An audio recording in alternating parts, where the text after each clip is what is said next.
बच्चों, कैसे आप सभी। उम्मीद करता हूं कि आप सब बहुत बढ़िया होंगे, बहुत अच्छे होंगे। और आपने होप सो कि आपने पहला लेक्चर हमारा मिनरल एंड न्यूट्रिशन का देख लिया होगा। और मैं उम्मीद करता हूं कि आपको लेक्चर पसंद आया होगा। आज की इस वीडियो के अंदर हम बात करेंगे सेकंड हाफ के बारे में, यानी कि हम बात करने वाले हैं नाइट्रोजन मेटाबॉलिज्म के बारे में। नाइट्रोजन मेटाबॉलिज्म एक बहुत इंपॉर्टेंट पार्ट है मिनरल एंड न्यूट्रिशन का बेटा। इसमें हम बात करेंगे कि किस तरह से जो प्लांट होता है वो प्लांट नाइट्रोजन को अपटेक करता है और अपने लिए यूटिलाइज्ड बनाता है। जैसे भाई हमको पता है कि नाइट्रोजन एनवायरनमेंट में भरमार है, हमारे पास कमी नहीं है, यस और नो बेटा। लेकिन फिर भी प्लांट उस नाइट्रोजन को अपने यूज नहीं ले सकता है। ऐसा क्या है बच्चों, उसी को समझेंगे अपन नाइट्रोजन मेटाबॉलिज्म के अंदर। तो जैसा मैंने आपको बताया कि हम एनसीईआरटी की लाइन टू लाइन को स्टडी करेंगे, एक एक कॉन्सेप्ट को खोद के निकालेंगे, वही हम करने वाले हैं आज के इस वीडियो के अंदर भी। तो आज हम कंप्लीट नाइट्रोजन मेटाबॉलिज्म को स्टडी करेंगे विद इन डिटेल, कॉन्सेप्ट्स को ध्यान में रखते हुए। और हम ऐसी लाइन को इंक्लूड करेंगे जो आपके नीट ओरिएंटेड लाइंस होंगी।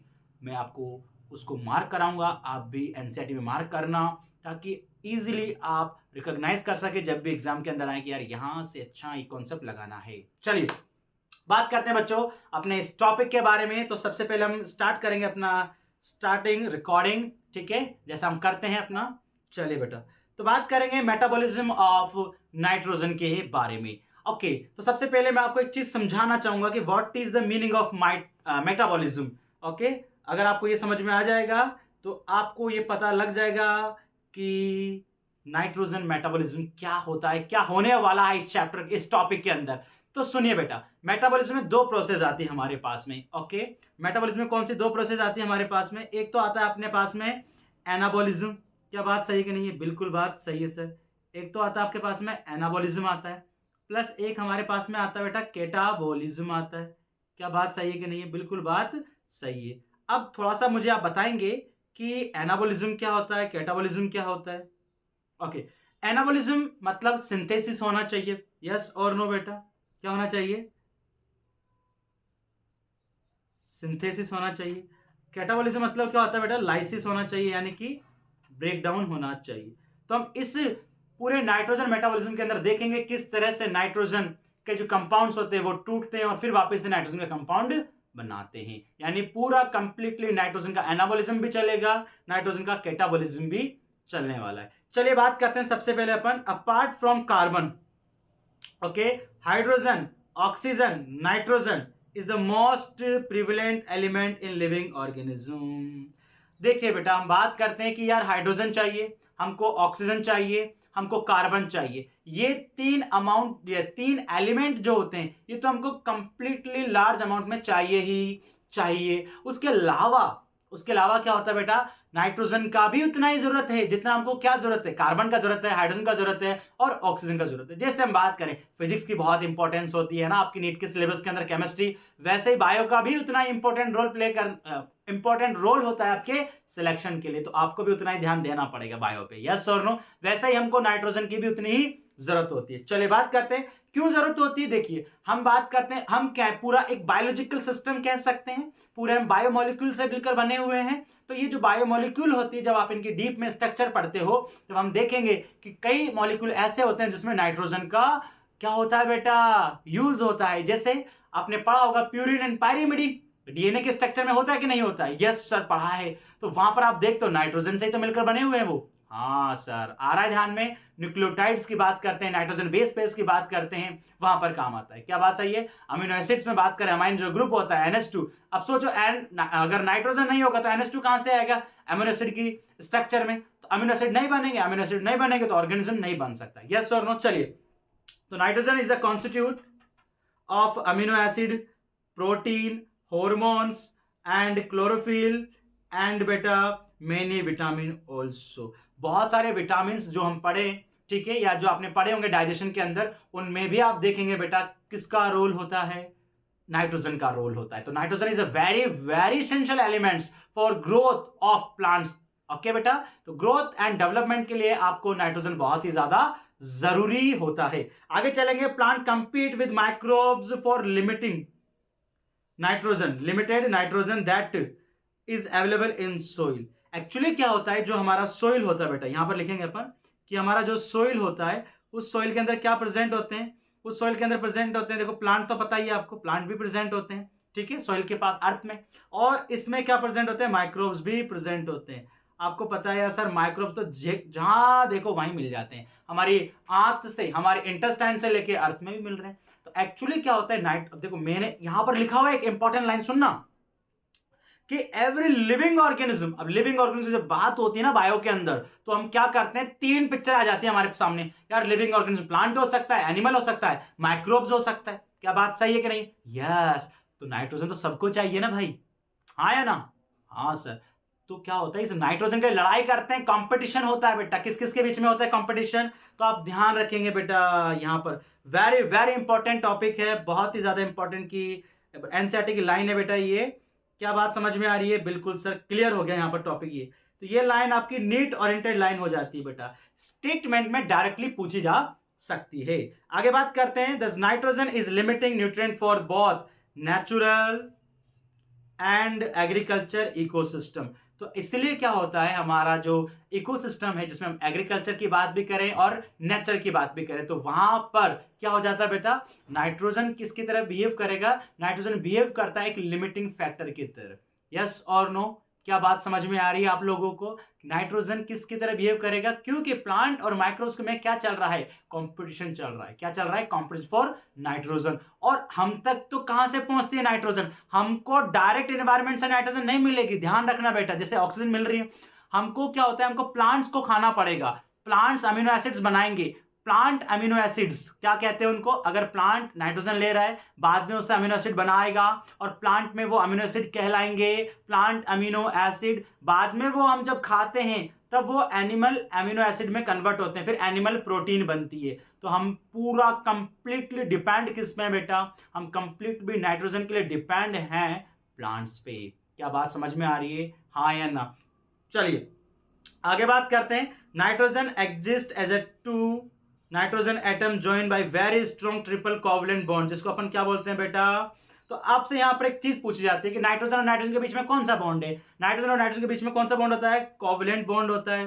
क्योंकि आप जानते हो, आप केमिस्ट्री में तो आई थिंक धुरंधर होंगे आप, है ना, केमिस्ट्री में तो तहलका मचा रखा होगा आपने, और ऑर्गेनिक की तो क्या ही कहनी बात। तो जब इलेक्ट्रॉन की शेयरिंग से बॉन्ड बन रहा है तो कोवलेंट बॉन्ड हो गया। यस और नो? एक्चुअली क्या होता है बेटा हमारे पास में कि इस बॉन्ड को ब्रेक करने के लिए बहुत एनर्जी चाहिए। अब प्लांट ये मेहनत नहीं करना चाहता। यस और नो बेटा? ओके। और इस प्रोसेस को कराने के लिए एक एंजाइम भी चाहिए, प्लांट के पास वो एंजाइम भी नहीं होता है। तो इस वजह से क्या होता है, प्लांट डायरेक्टली, अगर हम बात करें प्लांट्स के बारे में, प्लांट जो होता है बेटा वो प्लांट डायरेक्टली इसका यूज नहीं कर सकता। यानी N2 जो होता है, जो कि किस फॉर्म में मिल रही है बेटा आपको, इस फॉर्म में मिल रही है, उसका डायरेक्ट यूज क्या बेटा पॉसिबल नहीं है, पॉसिबल नॉट पॉसिबल, लिख दें यहां पर नॉट पॉसिबल। आई होप आपको चीज समझ में आ रही होगी यहां पर। चलिए आगे बात करते हैं, आगे समझते हैं चीजों को, आगे सुनेंगे आप। The process of conversion nitrogen N2 into ammonia as nitrogen fixation. अब क्या करें, तो हमको क्या करना पड़ेगा, इस नाइट्रोजन का रिडक्शन कराना पड़ेगा। ओके, फिक्सेशन का मतलब होता है रिडक्शन। आप जब फोटोसिंथेसिस पढ़ते हैं तब हम कार्बन का यानी कि CO2 कार्बन डाइऑक्साइड का क्या कराते हैं बेटा, फिक्सेशन कराते हैं। यस और नो? तो फिक्सेशन कह दो या रिडक्शन कह दो, बात सेम होती है। तो यहां पर क्या होता है, क्या करें भाई, हमने पढ़ा कि यार नाइट्रोजन तो बहुत जरूरी है। एक समस्या हमारे सामने क्या खड़ी हुई है कि यार सर नाइट्रोजन जो होता है उसके पास तो हाईली स्ट्रॉन्ग कोवलेंट बॉन्ड है, उसको तोड़ने के लिए बहुत एनर्जी चाहिए। अब वो प्लांट समस्या कर रहा है, उसके अंदर प्लांट कर नहीं पा रहा है ये काम, प्लांट से हो नहीं पा रहा है काम, तो क्या करे। तो अब क्या होता है, हमारे पास में एक काम होता है, इसको बोलते हैं नाइट्रोजन फिक्सेशन। एक टर्म आती है हमारे पास में, नाइट्रोजन फिक्सेशन। क्या टर्म है बेटा वो, NF में शॉर्ट में लिखूंगा NF। यस और नो बेटा? होता क्या है, कुछ नहीं होता, इसके अंदर बहुत सिंपल प्रोसेस है बेटा, कि यहां पर क्या होगा कि जो नाइट्रोजन होती है उसको उसके फ्री कंपाउंड्स, यानी कि आप कह सकते हो हम उसको कन्वर्ट करते हैं बेटा अमोनिया के अंदर। ठीक है, और भी कंपाउंड होते हैं, जैसे आप NO3, ओके, NO3 हो गया, NO2 हो गया, ओके, और NO, इनके अंदर अपन क्या करेंगे बेटा, उसको कन्वर्ट करते हैं। तो ये जो कन्वर्जन की जो प्रोसेस होती है उसको बोलते हैं नाइट्रोजन फिक्सेशन। क्या बोलते हैं उसको? नाइट्रोजन फिक्सेशन बोला जाता है। क्या आपको क्लियर हुआ यहां पर? अच्छा, अब मैं आपको एक और चीज बताऊंगा यहां पर, अगर नाइट्रोजन फिक्सेशन किसके थ्रू हो रहा है, अब प्लांट तो अकेला नहीं करेगा, ये बात तो आपको समझ में आ चुकी है। अब तो प्लांट क्या होगा, किसी न किसी पर डिपेंड होगा फॉर नाइट्रोजन फिक्सेशन। अगर ये किसी लिविंग बीइंग पर डिपेंड है, जो कि माइक्रोब्स हो सकते हैं और ज्यादातर माइक्रोब्स ही होते हैं, अगर किसी लिविंग बीइंग पे, तो इस तरह का नाइट्रोजन फिक्सेशन उसको बोला जाता है बायोलॉजिकल नाइट्रोजन फिक्सेशन बोला जाता है। क्या बात क्लियर हुई क्या बेटा? Yes sir. तो क्या बोल देंगे आप इसको? इसको आप बोलोगे biological nitrogen fixation, biological NF. क्या बात सही है? और अगर ये आपके पास में इंडस्ट्रियल, या हम बात करें बिजली के कड़कने से, यूवी रेज की वजह से, इनसे हो रही है। अब देखो, यूवी रेज एक नॉन लिविंग चीज हो गया, एक क्या बोलते हैं उसको, एबायोटिक फैक्टर हो गया। तो एबायोटिक फैक्टर की वजह से जब नाइट्रोजन फिक्सेशन होता है, इसको बोलते हैं बायोलॉजिकल नाइट्रोजन फिक्सेशन। क्या बोलेंगे प्यारे बच्चों? Biological nitrogen fixation, biological NF बोलेंगे। आई डोंट थिंक सो कि आपको इसमें कोई समस्या, कोई प्रॉब्लम होनी चाहिए। आगे पढ़ते हैं, चलिए। तो बात करते हैं इन नेचर, जैसे लाइटनिंग की बात करें, and ultraviolet radiation provide enough energy to convert nitrogen to nitrogen oxide. यानी कि ये जो एनर्जी हमारे पास आएगी, हमने अभी देखो मैं आपको समझाता हूं, यहां पर बहुत प्यारा कॉन्सेप्ट है बेटा, कि ये आपके पास में है, ठीक है, ये बहुत खतरनाक जुड़े हुए हैं। यहां से आएगा आपके पास में लाइटनिंग, बिजली कड़कना। लाइटनिंग मतलब क्या बेटा? बिजली का कड़कना। या फिर हम बात करें यूवी रेज, तो ये क्या करते हैं, इसमें वो एनर्जी डाल देते हैं। अब इनको इतनी एनर्जी इनसे मिल जाती है, तो क्या हो जाता है बेटा यहाँ पर? यस, ये हो गया आपके पास में काम। काम क्या हुआ बेटा हमारे पास में, कि बन गया अपने पास में NO, बन गया हमारे पास में NO2, बन गया हमारे पास में NO3। क्या बात समझ में आई कि नहीं आई बताओ? यस और नो बेटा। चलो आगे बात करते हैं अपन। ओके, और एक और होता है बेटा हमारे पास में, ये हमारा N2 भी, N2, ये लो बेटा, ये सारे नाइट्रोजन के कंपाउंड बन जाते हैं। क्या बात सही है कि नहीं है? चलिए आगे बात करेंगे। तो आप ध्यान रखना बेटा एक चीज का, कई बार क्या होता है एनसीईआरटी में एज इट इज ही पूछ लिया जाता है, तो ये लाइन बहुत इंपॉर्टेंट है ना? ठीक है सर, समझ में आ गया। Industrial combustion, forest fire, automobile existed and power generating stations are also source of atmospheric nitrogen oxide. यानी कि ये कुछ एग्जांपल्स हैं जहां से आपको नाइट्रोजन के ऑक्साइड मिल सकते हैं। कहां कहां से मिल सकते हैं? देखिए, आपको मिलेंगे ऑटोमोबाइल, इंडस्ट्रियल कंबशन हो रहा है वहां पर, जैसे चिमनियां लगी होती है बड़ी बड़ी फैक्ट्रीज में, वहां से क्या निकलता है? नाइट्रोजन निकलता है। ऑटोमोबाइल्स आपने देखा होगा, ऑटोमोबाइल्स मतलब जो भी वाहन, व्हीकल्स जो होते हैं, उनसे भी निकलता है। ओके बेटा, इसको आप ध्यान रखेंगे। Decomposition of organic nitrogen of dead plant और animals into ammonia is called ammonification. क्या बोलते हैं इसको? अमोनिफिकेशन बोलते हैं। जैसे मैंने आपको अभी समझाया था कि यार एक्चुअली होता क्या है, हमारे अंदर जो होता है एनिमल प्रोटीन होता है, प्लांट के पास में प्लांट प्रोटीन होता है। जब प्लांट का कोई पार्ट मर चुका है, ओके, डेड हो चुका होता है, या हमारी डेथ हो गई है, ओके बेटा, तो अब क्या होगा सुनो, जब हमारी डेथ हो गई है, अपन इसको यहां समझते हैं, इसको कहां समझे अपन? यहां समझते हैं बेटा। ओके, तो हुआ क्या, आप डेड पार्ट है कोई सा भी, है ना, तो लिखता हूं मैं डेड पार्ट है बेटा हमारा। तो डेड पार्ट क्या हो गया आपके पास में? प्लांट पार्ट हो सकता है। यस सर, कोई दिक्कत नहीं। एनिमल पार्ट हो, एनिमल हो सकता है, बिल्कुल सर, कोई समस्या नहीं, कोई दिक्कत नहीं। हुआ क्या बेटा, ये डेड, क्या ये बेटा डेड हो गया। अब क्या होता है, इनसे किसका बनना बेटा? अमोनिया का बनना। अब क्योंकि ये जो चीज होती है बेटा, ये होती है हाईली कॉम्प्लेक्स। कैसी होती है?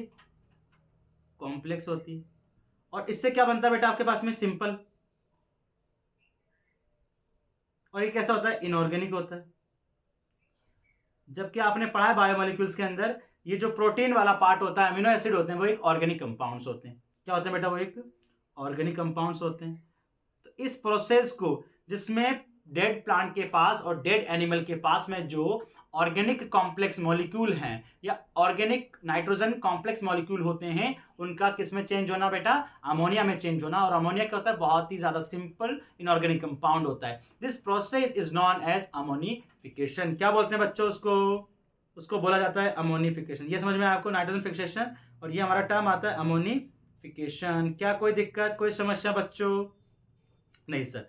अब बात करेंगे some of these ammonia volatilises and re-enter the atmosphere, but most of it convert into nitrate by soil bacteria in the following step.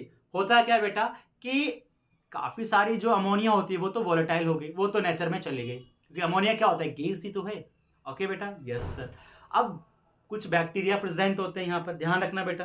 Okay, कुछ क्या होते हैं बेटा यहाँ पर, बैक्टीरिया होते हैं। देखो यहाँ पर, अब ये जो बैक्टीरिया होते हैं बेटा, वो बैक्टीरिया क्या करेंगे, वो बैक्टीरिया वो अमोनिया जो होती है उसको किस में चेंज कर रहे हैं बेटा यहाँ पर। ओके, तो यहाँ पर ये हमारे पास में था अमोनिया, ये हमारे पास में ऑक्सीजन है, तो पहले तो इसको चेंज कर देंगे अपने पास में NO2 कंपाउंड के अंदर, और बाद में ये जो NO2 कंपाउंड होता है वो होता है हमारे NO3 कंपाउंड के अंदर चेंज।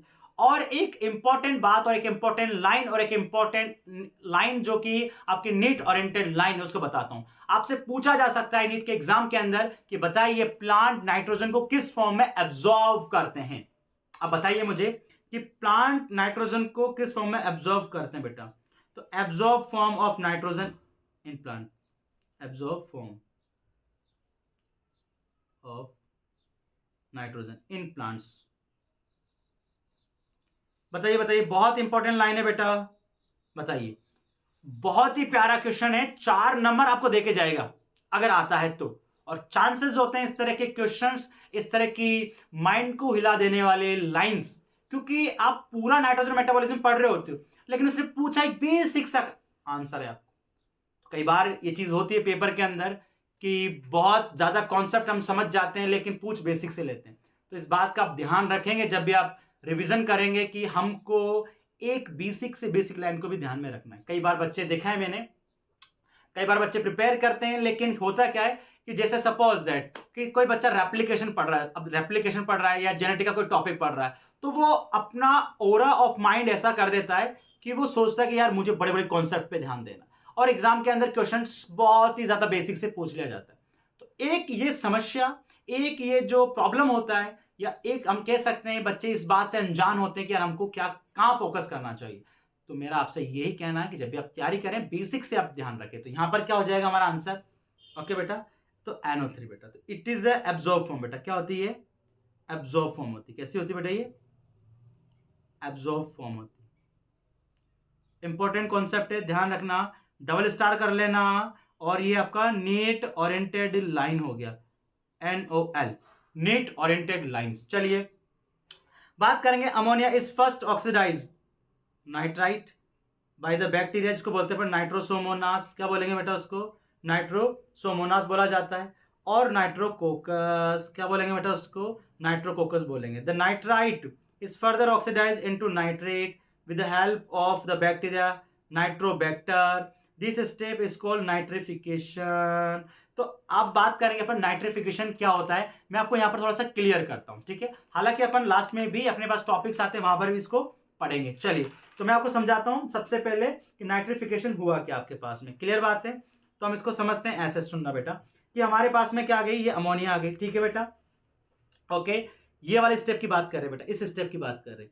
तो इस स्टेप में अमोनिया सबसे पहले किस में कन्वर्ट हो रही है, आपके पास में नाइट्राइट में कन्वर्ट हो रही है। तो ये जो कंपाउंड होता है इसको क्या बोलते हैं, नाइट्राइट बोलेंगे, यस और नो। एक समस्या, एक कंफ्यूजन क्या रहता है बताता हूं मैं आपको, कई बार ना फॉर्मूला नहीं देता है, कई बार ये लैंग्वेज में क्वेश्चन दे देता है। तो उस बात का भी आप ध्यान रखेंगे कि हमारे पास में जो NO3 है वो क्या है, नाइट्रेट है। तो प्लांट ना नाइट्रेट को एब्जॉर्ब करता है। तो आपको बाय फॉर्मूला और बाय लैंग्वेज दोनों में आपको पता होना चाहिए अगर आपको नंबर चाहिए तो। आगे सुनेंगे बच्चों, तो यहां पर जो एंजाइम यहां पर जो माइक्रोब्स हमारे पास में काम आ रहा है वो कौन सा है, तो आप ध्यान रखेंगे उसका, कौन कौन से होते हैं, नाइट्रोसोमोनास होता है, ओके, और नाइट्रोकोकस होता है। तो यहां पर क्या लिखेंगे आप, नाइट्रोसोमोनास, नाइट्रोसोमोनास, और कौन सा बेटा, नाइट्रोकोकस, नाइट्रोकोकस। कोई दिक्कत, कोई परेशानी, ये आपको समझ में आ गया बेटा आपके पास में, ठीक है। और जो प्रोसेस सेकंड वाली हमारी, इस प्रोसेस में जो बैक्टीरिया है उसका क्या नाम होता है, नाइट्रोबैक्टर होता है बेटा। क्या होता है, नाइट्रोबैक्टर होता है, नाइट्रोबैक्टर होता है। ये जो लाइन है बेटा कंप्लीटली नीट ओरिएंटेड लाइंस हैं दोनों के दोनों।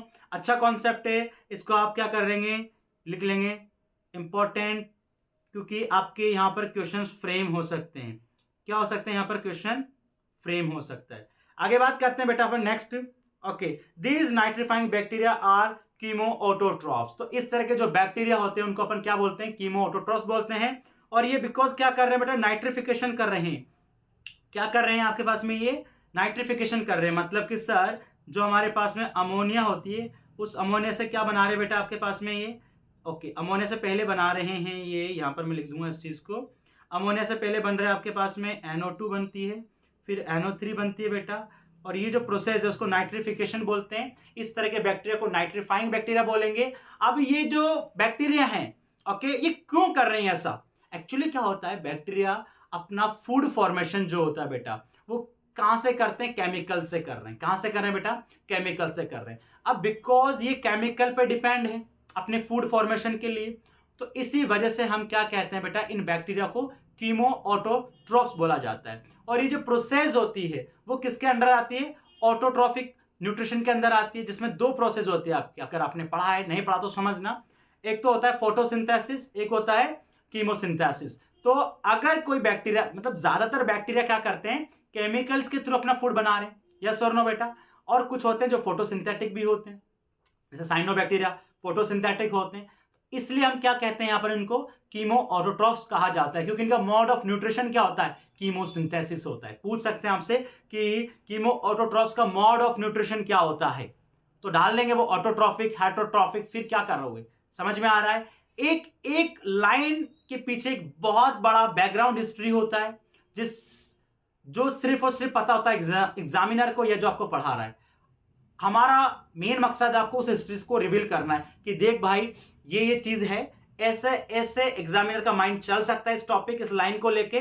तो आप सतर्क रहें और तैयार रहें, ठीक है। अपने इंद्रधनुष में या आपके पास जो धनुष है उसमें बस खींच के रखें कि जैसे आगे कॉन्सेप्ट छोड़ देना क्वेश्चन पे। क्या बात सही है। तो हम क्या कहेंगे यहां पर, इसको बोलते हैं अपन कीमोसिंथेसिस। क्या बोलेंगे बेटा, इसको कीमोसिंथेसिस बोला जाता है। चलिए तो लिखेंगे यहां पर अपन कीमोसिंथेसिस, कीमोसिंथेसिस।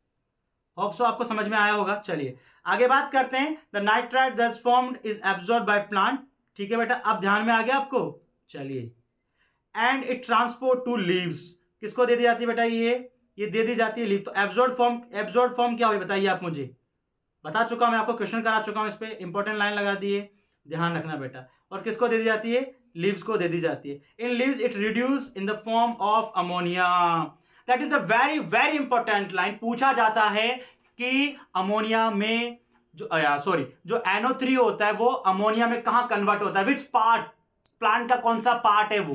तो प्लांट का कौन सा पार्ट होता है, वो होता है लीव्स का। क्या होता है बेटा, वो लीव्स होता है। क्या ध्यान रहेगा आपको, यस सर, कतई ध्यान रहेगा, बिल्कुल कतई ध्यान रहेगा सर, है ना। चलिए प्यारे बच्चों, ये ध्यान रहना चाहिए आपको। अच्छा, that finally form the amine group, क्या बना देंगे वो, अमीनो एसिड बना देंगे। और अमीनो एसिड बाद में क्या करेंगे, प्रोटीन बनाएंगे। और इस तरह के जो प्रोटीन होती है उसको क्या बोलते हैं अपन, प्लांट प्रोटीन बोलते हैं, प्लांट प्रोटीन बोलेंगे। क्या बात सही है, बिल्कुल बात करेक्ट है sir. Nitrate present in the soil is also reduce to nitrogen by the process of denitrification. Denitrification is carried by the bacteria Pseudomonas and Thiobacillus. इसका साफ साफ मतलब क्या हुआ बेटा, कि ये जो NO3 होती है, ओके, ये कंप्लीटली कहां तक नहीं जाती। मतलब अगर हम बात करें, आपके पास में 1000 मॉलिक्यूल्स बने NO3 के सोइल के अंदर, तो रूट इनको एब्जॉर्ब करेगा, क्लियर बात है, बाद में लीव्स में पहुंचाएगा जहां पर ये अमोनिया में कन्वर्ट हो रही है। लेकिन ऐसा नहीं होता है कि 100 के 100 मॉलिक्यूल NO3 के आपके लीव्स में जाके पहुंच गए और वहां पर क्या हो रहे हैं, वो रिड्यूस हो रहे हैं, ऐसा नहीं होता। कुछ NO3 जो होती है बेटा वो वापस किस में कन्वर्ट हो जाएगी, आपके पास में N2 में कन्वर्ट हो जाती है। इसको बोलते हैं अपन डीनाइट्रिफिकेशन। क्या बोलेंगे इसको अपन बेटा, डीनाइट्रिफिकेशन बोलेंगे। तो कैसा होता है समझना इस प्रोसेस को। मैं यहां पर डीनाइट्रिफिकेशन लिख रहा हूं, ठीक है बेटा। तो यहां पर अपन लिख रहे हैं डीनाइट्रिफिकेशन, डीनाइट्रिफिकेशन। क्या बात समझ में आ रही है, यस सर। तो होगा क्या कि सर जो NO3 थी, ओके बेटा, वो क्या होगा आपके पास में NO2 में कन्वर्ट होगा, बाद में किस में कन्वर्ट होगी, वो N2 में कन्वर्ट होगी। क्या बात सही है कि नहीं है बेटा? क्या बात सही है कि नहीं है? बिल्कुल बात करेक्ट है। ओके, और ये प्रोसेस कहां चल रहा है? That is very very important. तो डीनाइट्रिफिकेशन कहां चलता है? सोइल के अंदर चलता है बेटा। कहां चलता है? सोइल के अंदर चलता है। ओके, और इस प्रोसेस में बैक्टीरिया काम आते हैं, और वो जो बैक्टीरिया होते हैं उनको क्या बोला जाता है? उन बैक्टीरिया का नाम क्या होता है? उनके एग्जाम्पल क्या है? तो उन बैक्टीरिया को बोलेंगे अपन डीनाइट्रीफाइंग बैक्टीरिया, बिकॉज वो क्या कर रहे हैं? डीनाइट्रिफिकेशन की प्रोसेस कर रहे हैं। ओके, और उनके नाम होते हैं बेटा स्यूडोमोनास एंड थायोबैसिलस। तो यहां पर आप लिख लेंगे दोनों के बारे में कि Pseudomonas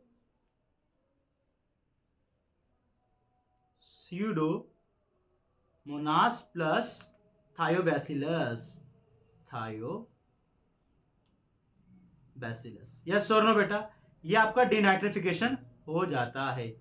I don't think so कि आपको किसी तरह की दिक्कत यहां पर होगी, किसी तरह की समस्या आपको आ रही होगी। आगे चलते हैं, आगे समझते हैं चीज को।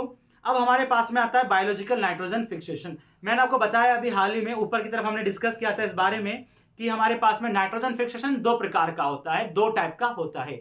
अगर नाइट्रोजन फिक्सेशन की जो प्रोसेस है, अगर उसमें कोई लिविंग ऑर्गेनिज्म इन्वॉल्व हो रहा है तो हम उसको क्या बोल देते हैं?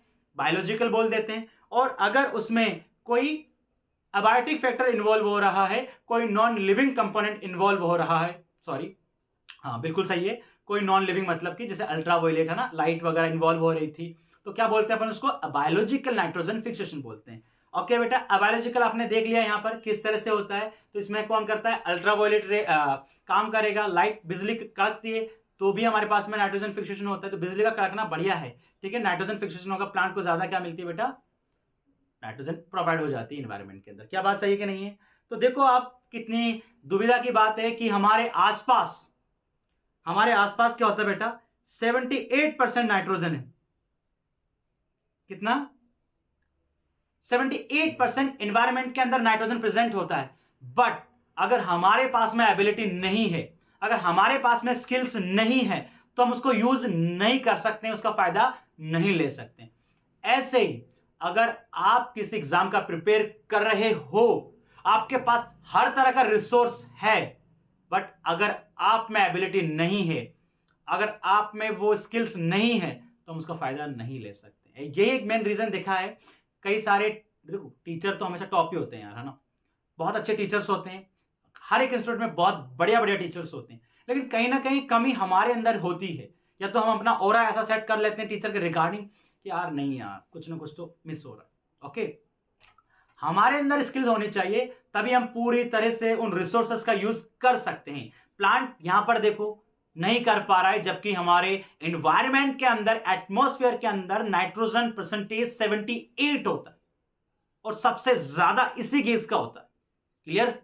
ओके, ध्यान रखना इस बात का बच्चों कि कई बार रिसोर्सेस तो होंगे, बट आपके स्किल्स नहीं होने की वजह से आप उसका बेनिफिट नहीं ले पाएंगे, है ना। चलिए आगे बात करते हैं, बहुत अच्छे से समझेंगे आगे हम।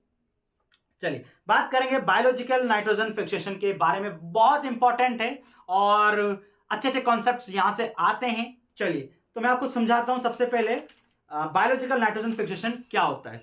चलो, तो अ फ्यू लिविंग ऑर्गेनिज्म बेटा, क्या? A few living organism can utilise the nitrogen in the form of N2 available abundantly in the air।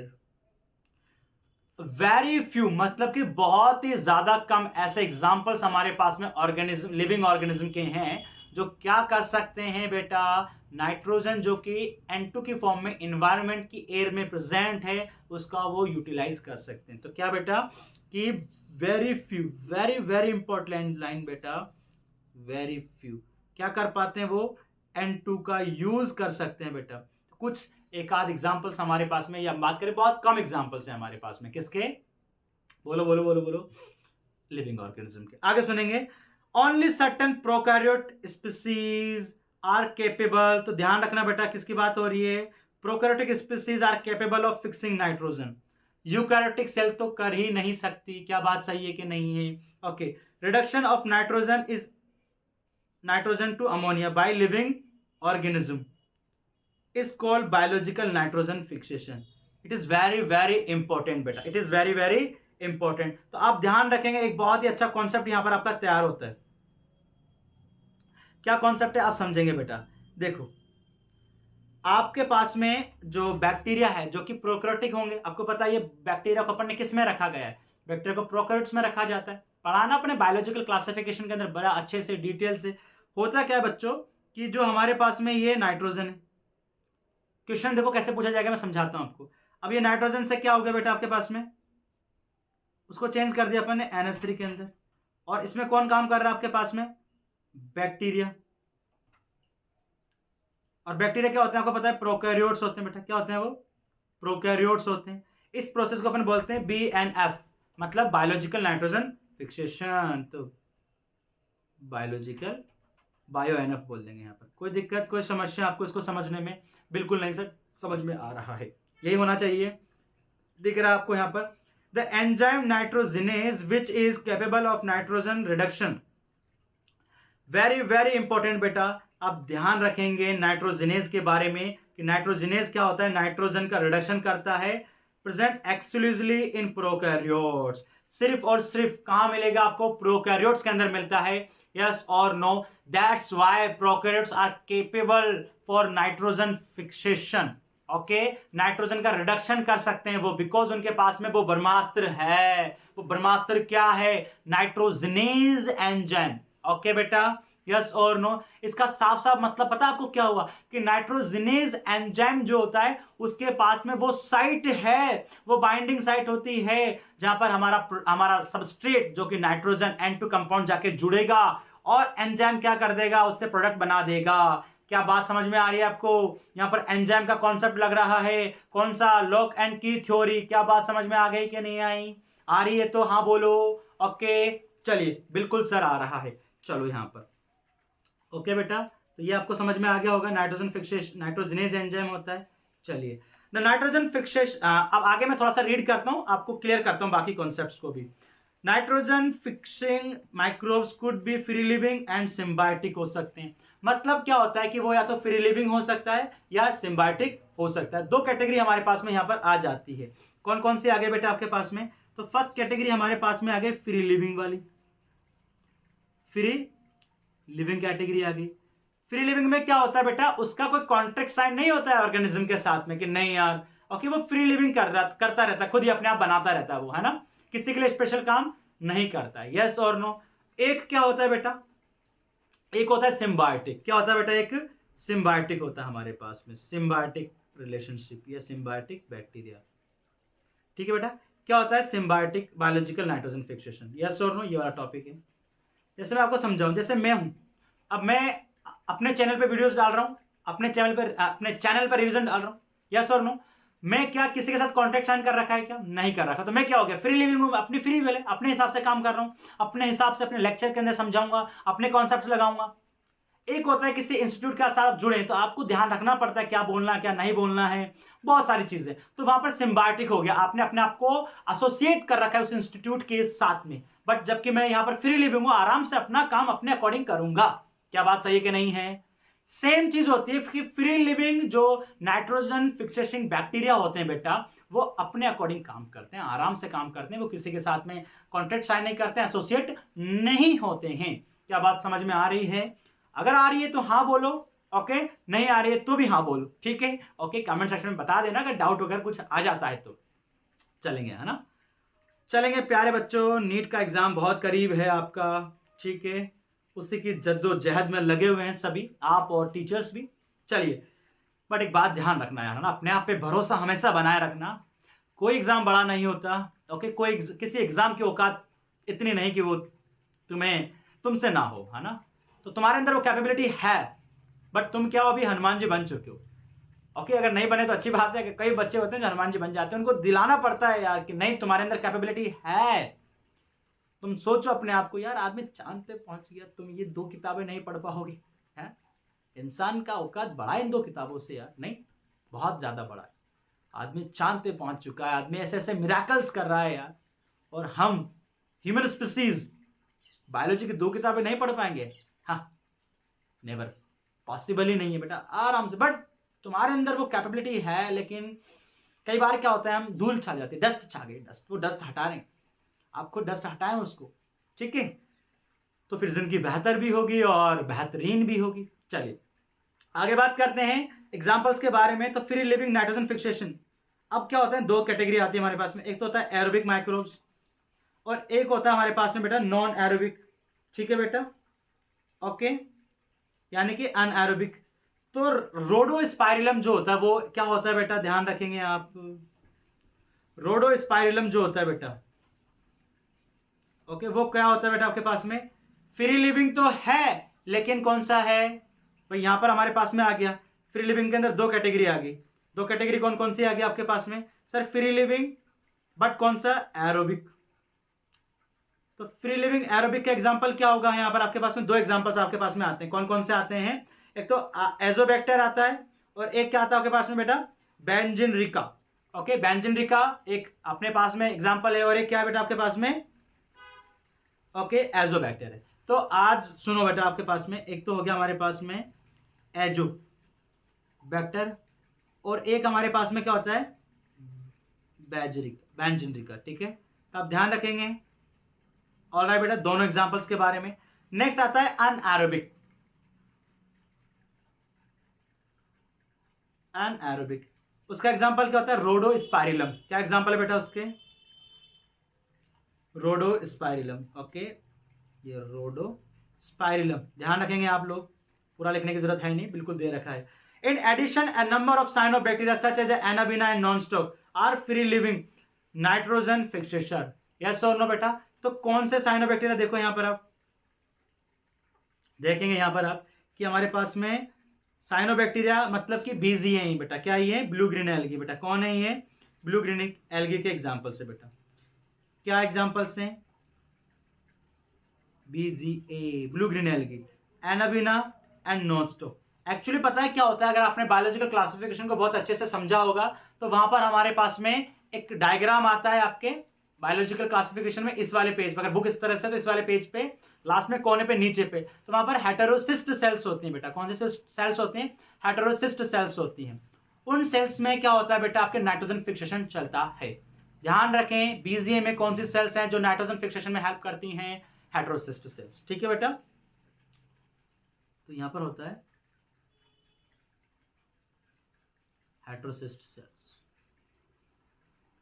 इसको बोलेंगे नीट ओरिएंटेड लाइन है बेटा, नीट ओरिएंटेड लाइन होते हैं। यस और नो। तो एनाबिना नॉनस्टॉक ये भी फ्री लिविंग होते हैं, क्या बात सही कि नहीं है, तो यहां पर क्या आ जाएगा, एनाबिना एंड नॉनस्टॉक, नॉनस्टॉक।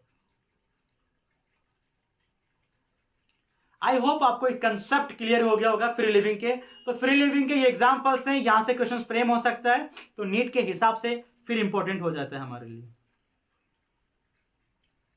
आगे चलेंगे, आगे बात करेंगे सिम्बायोटिक बायोलॉजिकल नाइट्रोजन फिक्सेशन के बारे में। सिम्बायोटिक क्या होता है सुनेंगे बच्चों आप, इसमें आपको पता है ये क्या होगा कि यहां पर कॉन्ट्रैक्ट साइन होगा। यस और नो, बिल्कुल सर। तो सिम्बायोटिक, ओके, ये अपन क्या चेंज करा, सिम्बायोटिक नाइट्रोजन फिक्सेशन बेटा, इसका ध्यान रखेंगे आप, ये ध्यान रख लेना बेटा, बहुत इंपॉर्टेंट है, बहुत बार पूछा जाता है। आगे सुनिए, आगे कहानी क्या है हमारी, तो कहानी हमारी आगे ये होती है बेटा कि several type of symbiotic biological nitrogen fixation association are known. तो बहुत सारे symbiotic biological nitrogen fixation association हमको पता होते हैं, जैसे बता सकते हो आप कौन कौन से हैं।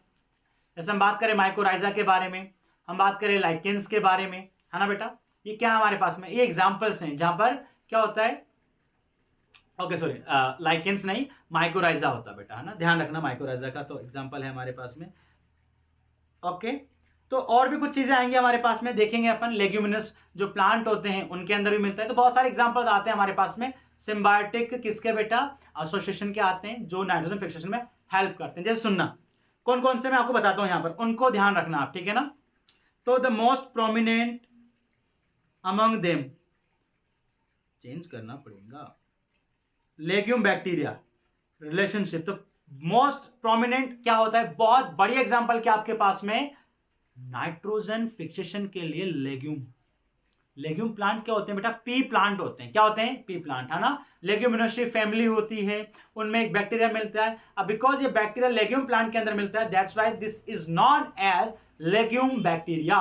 क्या बोलते हैं इनको, लेग्यूम बैक्टीरिया बोला जाता है। क्लियर बात है, यस सर, बिल्कुल डनाडन क्लियर। चलेंगे आगे चलेंगे।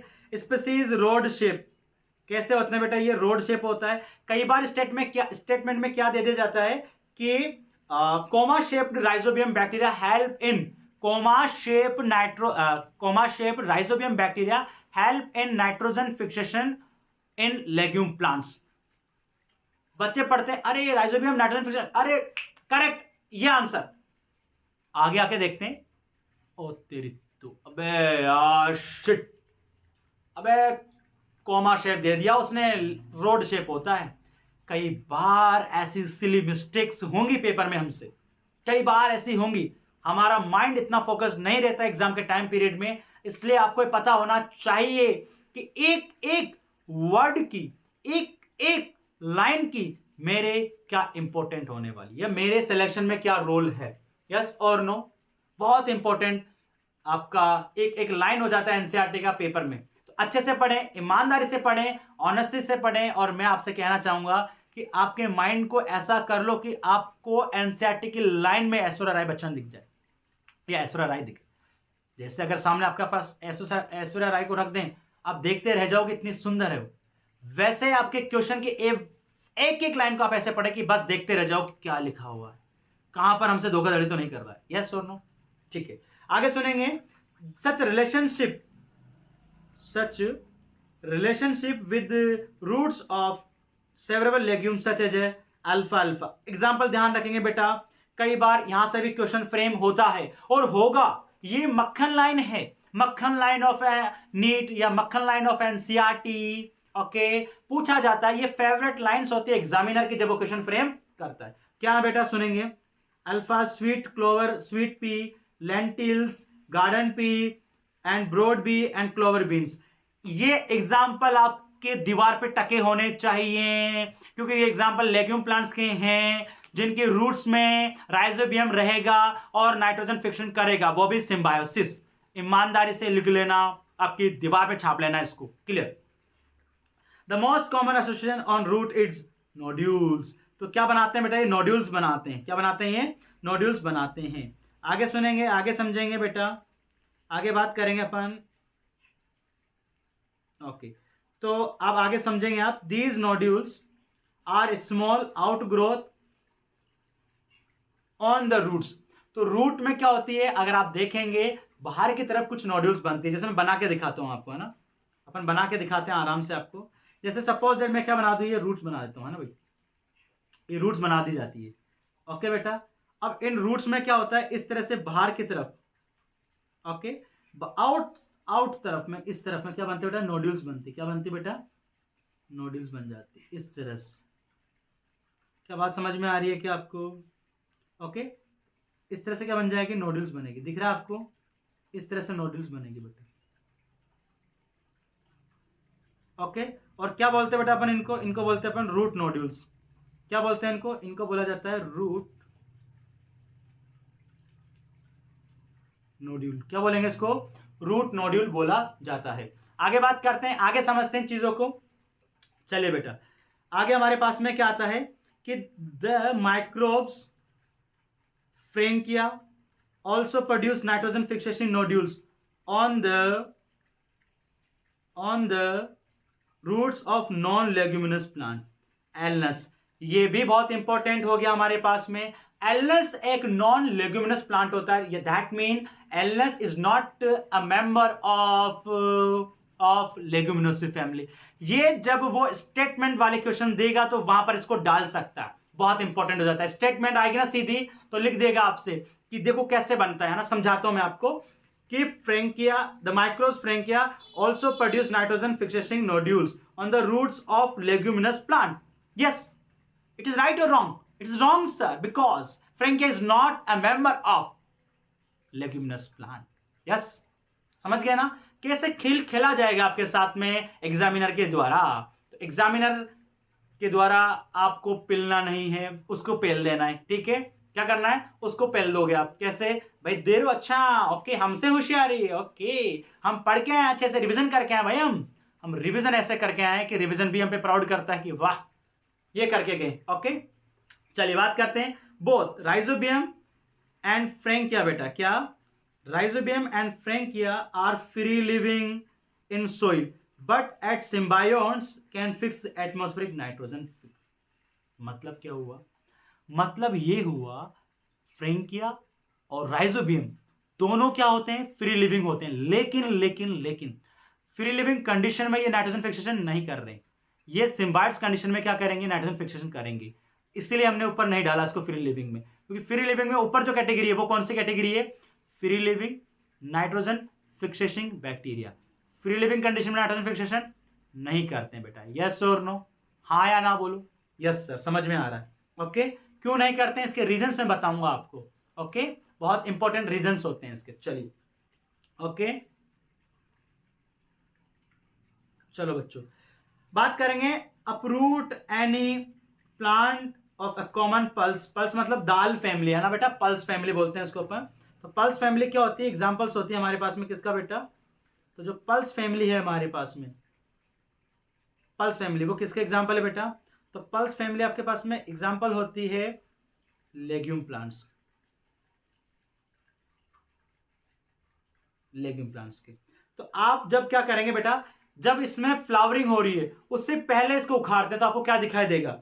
आपको इसमें दिखाई देंगे बेटा रूट्स दिखाई देंगे। ओके, कौन सी वाली? नोड्यूल्स वाली रूट्स। ठीक है, सुनना। तो यहां पर देखें आप बेटा, फ्लावरिंग से पहले, that is very very important. तो फिर ये इंपॉर्टेंट लाइन हो गया हमारे पास में कि सर फ्लावरिंग से पहले, हाँ फ्लावरिंग से पहले मेरे भाई। चलिए आगे बात करते हैं, आगे समझते हैं और चीजों के बारे में। और ये अपन चेंज करेंगे, ये वाला लेंगे।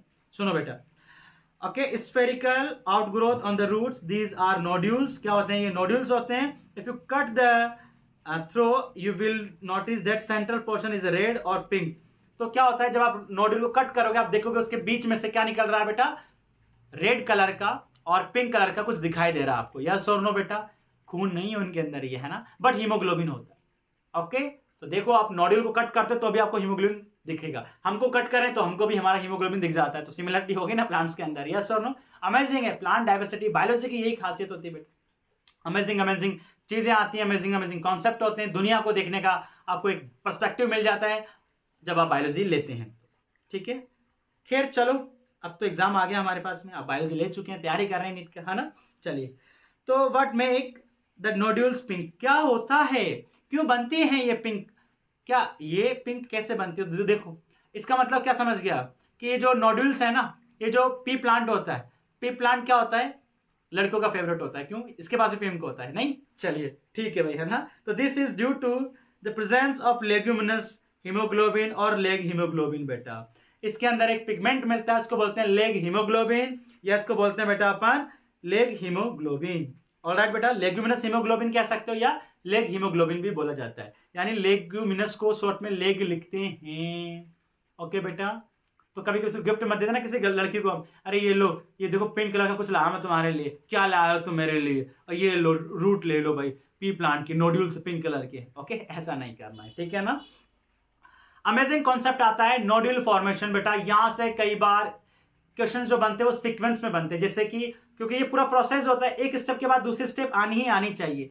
कई बार वो आपको ऐसे फंसा सकता है कि स्टेटमेंट चेंज कर देगा या सीक्वेंस चेंज कर देगा, आपसे सीक्वेंस पूछ लेगा, बताइए कौन सा करेक्ट सीक्वेंस है। तो ऐसे क्वेश्चन यहां से बनने के चांस होते हैं नीट के पेपर में, तो ये इंपॉर्टेंट हो जाएगा आपके लिए। ओके बेटा, this is very very important for you. चलिए आगे बात करते हैं, क्या कहानी है क्या कहानी नहीं है हमारे पास में। तो सुनो बेटा, nodule formation involve a sequence of multiple interaction between rhizobium and root. Yes और नो बेटा? तो जैसे मैं बनाना चाहूं यहां पर, तो ये क्या आपके पास में रूट बना देता हूं, क्या बना देता हूं? ये रूट बना दिया अपन ने, तो दिस इज रूट। और यहां पर मैं क्या बना देता हूं बेटा? कुछ बैक्टीरिया बना देता हूं। मैं बैक्टीरिया को रेड कलर से बनाऊंगा, ध्यान रखना। ये क्या है बेटा आपके पास में? बैक्टीरिया है। क्या है बच्चों? ये इट्स अ बैक्टीरिया। कौन सा बैक्टीरिया है ये? Rhizobium, rhizobium. ठीक है बेटा। अब एक्चुअली क्या होता है हमारी रूट के बीच में और इसके बीच में होती है वार्तालाप, क्योंकि इनको क्या बनाना है? इनको करना है nitrogen fixation.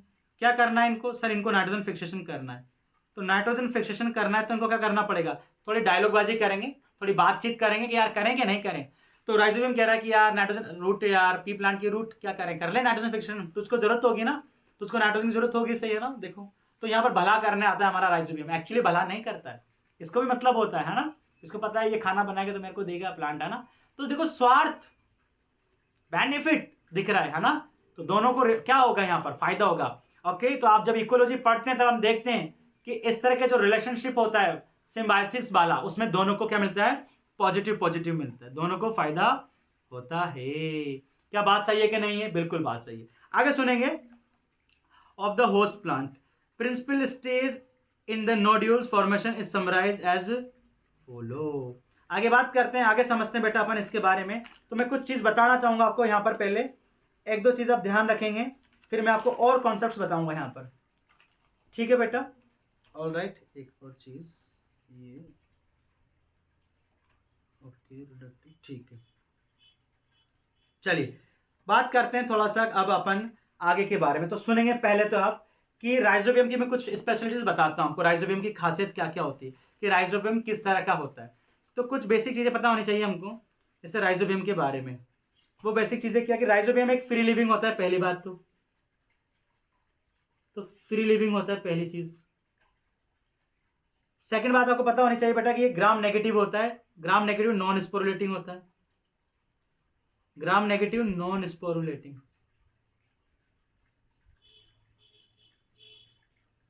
Gram negative non स्पोरुलेटिंग होगा।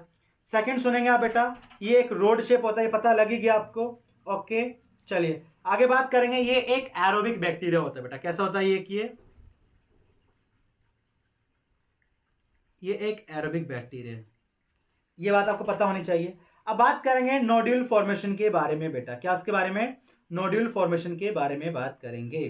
तो यहां पर आप समझेंगे कि यहां पर क्या हो रही है, दोनों वार्तालाप कर रहे हैं, और जब इस तरह से जो दो स्ट्रक्चर्स होती है आपस में वार्तालाप करते हैं, क्या बोलते हैं इस रिलेशन को, बताइए। आपने ये फ्लावरिंग प्लांट्स के अंदर भी पढ़ा होगा, अगर 12th क्लास में आपने सेकंड चैप्टर पढ़ा है। ओके बेटा, और इस तरह का जो रिलेशन होता है, ओके बेटा, जहां पर इसको पहचानना पड़ेगा, तो इस तरह को अपन बोलते हैं केमिकल इंटरेक्शन होती है। यहाँ पर क्या होती है बेटा, यहाँ पर केमिकल इंटरेक्शंस होगी। ओके, तो इंटरेक्शन कौन सी होती है यहाँ पर, केमिकल इंटरेक्शंस होती है। पहले लिख लेंगे आप यहाँ पर कि केमिकल इंटरेक्शंस होती, केमिकल इंटरेक्शंस होगी। क्या बात सही है, बिल्कुल बात करेक्ट है सर। आगे सुनना, अब इस तरह का जो होता है इसको बोलते हैं अपन बेटा कीमोटैक्टिक। क्या बोलेंगे इस अट्रैक्शन को अपन, कीमोटैक्टिक, क्योंकि यहां पर केमिकल्स इन्वॉल्व होते हैं। यानी कि इसके पास कुछ केमिकल होगा रूट के पास में, और इसके पास में कुछ केमिकल्स होगा, और उन केमिकल्स के मैचिंग की वजह से ही आगे ये प्रोसेस कर पाएंगे, आगे ये नाइट्रोजन फिक्सेशन कर पाएंगे। क्या बात सही है, क्या बिल्कुल बात क्लियर है। आगे सुनना बेटा, होता क्या है यहां पर, तो एक प्रोटीन होता है यहां पर, जो किसके पास मिलेगा आपको, ओके, तो यहां पर प्रोटीन होता है बेटा जिसका नाम होता है हमारे पास में रिकैडिसिन प्रोटीन होता है बेटा, राइकेडिसिन प्रोटीन, ठीक है, रिकैडिसिन प्रोटीन होता है, रिकैडिसिन। ओके, ए सही लिखा है, ओहो चल क्यों नहीं रहा, ओके, रिकैडिसिन प्रोटीन बेटा, ठीक है। ये किसके पास में होती है, ध्यान रखना बेटा, इट्स वेरी इंपॉर्टेंट। ये होती है बैक्टीरिया के पास में होती है, किसके पास में होती है बेटा, ये बैक्टीरिया के पास में होती है, किसके पास में होती है, बैक्टीरिया के पास में होती है। और वो क्या पहचानता है बेटा, होस्ट को पहचानता है। क्या इसको पहचानता है, वो होस्ट को पहचाने, सेल आइडेंटिफाई होस्ट सेल, इससे पहचानता है होस्ट। होस्ट मतलब कौन बेटा, हमारा लेग्यूम। होस्ट कौन बेटा, आपका होस्ट, आपका लेग्यूम, ठीक है। आगे सुनना, to attract rhizobia root of legume release. Okay, अब क्या होता है बेटा, राइजोबिया को अट्रैक्ट करने के लिए क्या होता है, रूट कुछ चीजें रिलीज करेंगे। यानी यहां पर इसने अपना केमिकल भेजा, मैसेज भेजा, उधर से रूट कह रही है अच्छा आ गया कि जनाब चलो, तो यहां से कुछ भेजा जाता है, और वो क्या होता है सुनेंगे आप। वो होते हैं बेटा आपके पास में amino acid, sugar, organic acid and flavonoids, ठीक है। तो क्या क्या होता है यहां पर आप सुनेंगे, सर यहां पर शुगर होगा, सर यहां पर ऑर्गेनिक एसिड होगा, ठीक है मेरे भाई, और यहां पर क्या होता है, अमीनो एसिड्स होते हैं बेटा, और क्या प्रेजेंट होगा यहां पर आपके पास में, फ्लेवोनोइड्स प्रेजेंट होगा। ये सब क्या बेटा केमिकल्स होते हैं। तो ध्यान रखें, तब जाके इंटरेक्शन होगा, तब जाके इनका कनेक्शन बनेगा। कोई दिक्कत कोई परेशानी यहाँ तक आपको? ठीक है बेटा, तो ये चीज़ होती है। ओके, इसको आप कंसिडर कर सकते हो फर्स्ट स्टेप के अंदर। पहले स्टेप में मुलाकात ही तो होती है। ओके, फिर बाद में मुक्कालात तो बाद में होती है, पहले मुलाकात होती है ना। तो यहाँ पर पहला कॉन्सेप्ट। ओके, अब बात करते हैं, थोड़ा सा पढ़ते हैं अपन, फिर मैं आपको समझाता हूँ चीज़ों के बारे में। ठीक है, चलिए। तो पहला स्टेप क्या देखो, राइजोबिया मल्टी, अरे भाई साहब, okay, rhizobia multiply and colonise the surrounding of roots and get attach to epidermal and root has cell.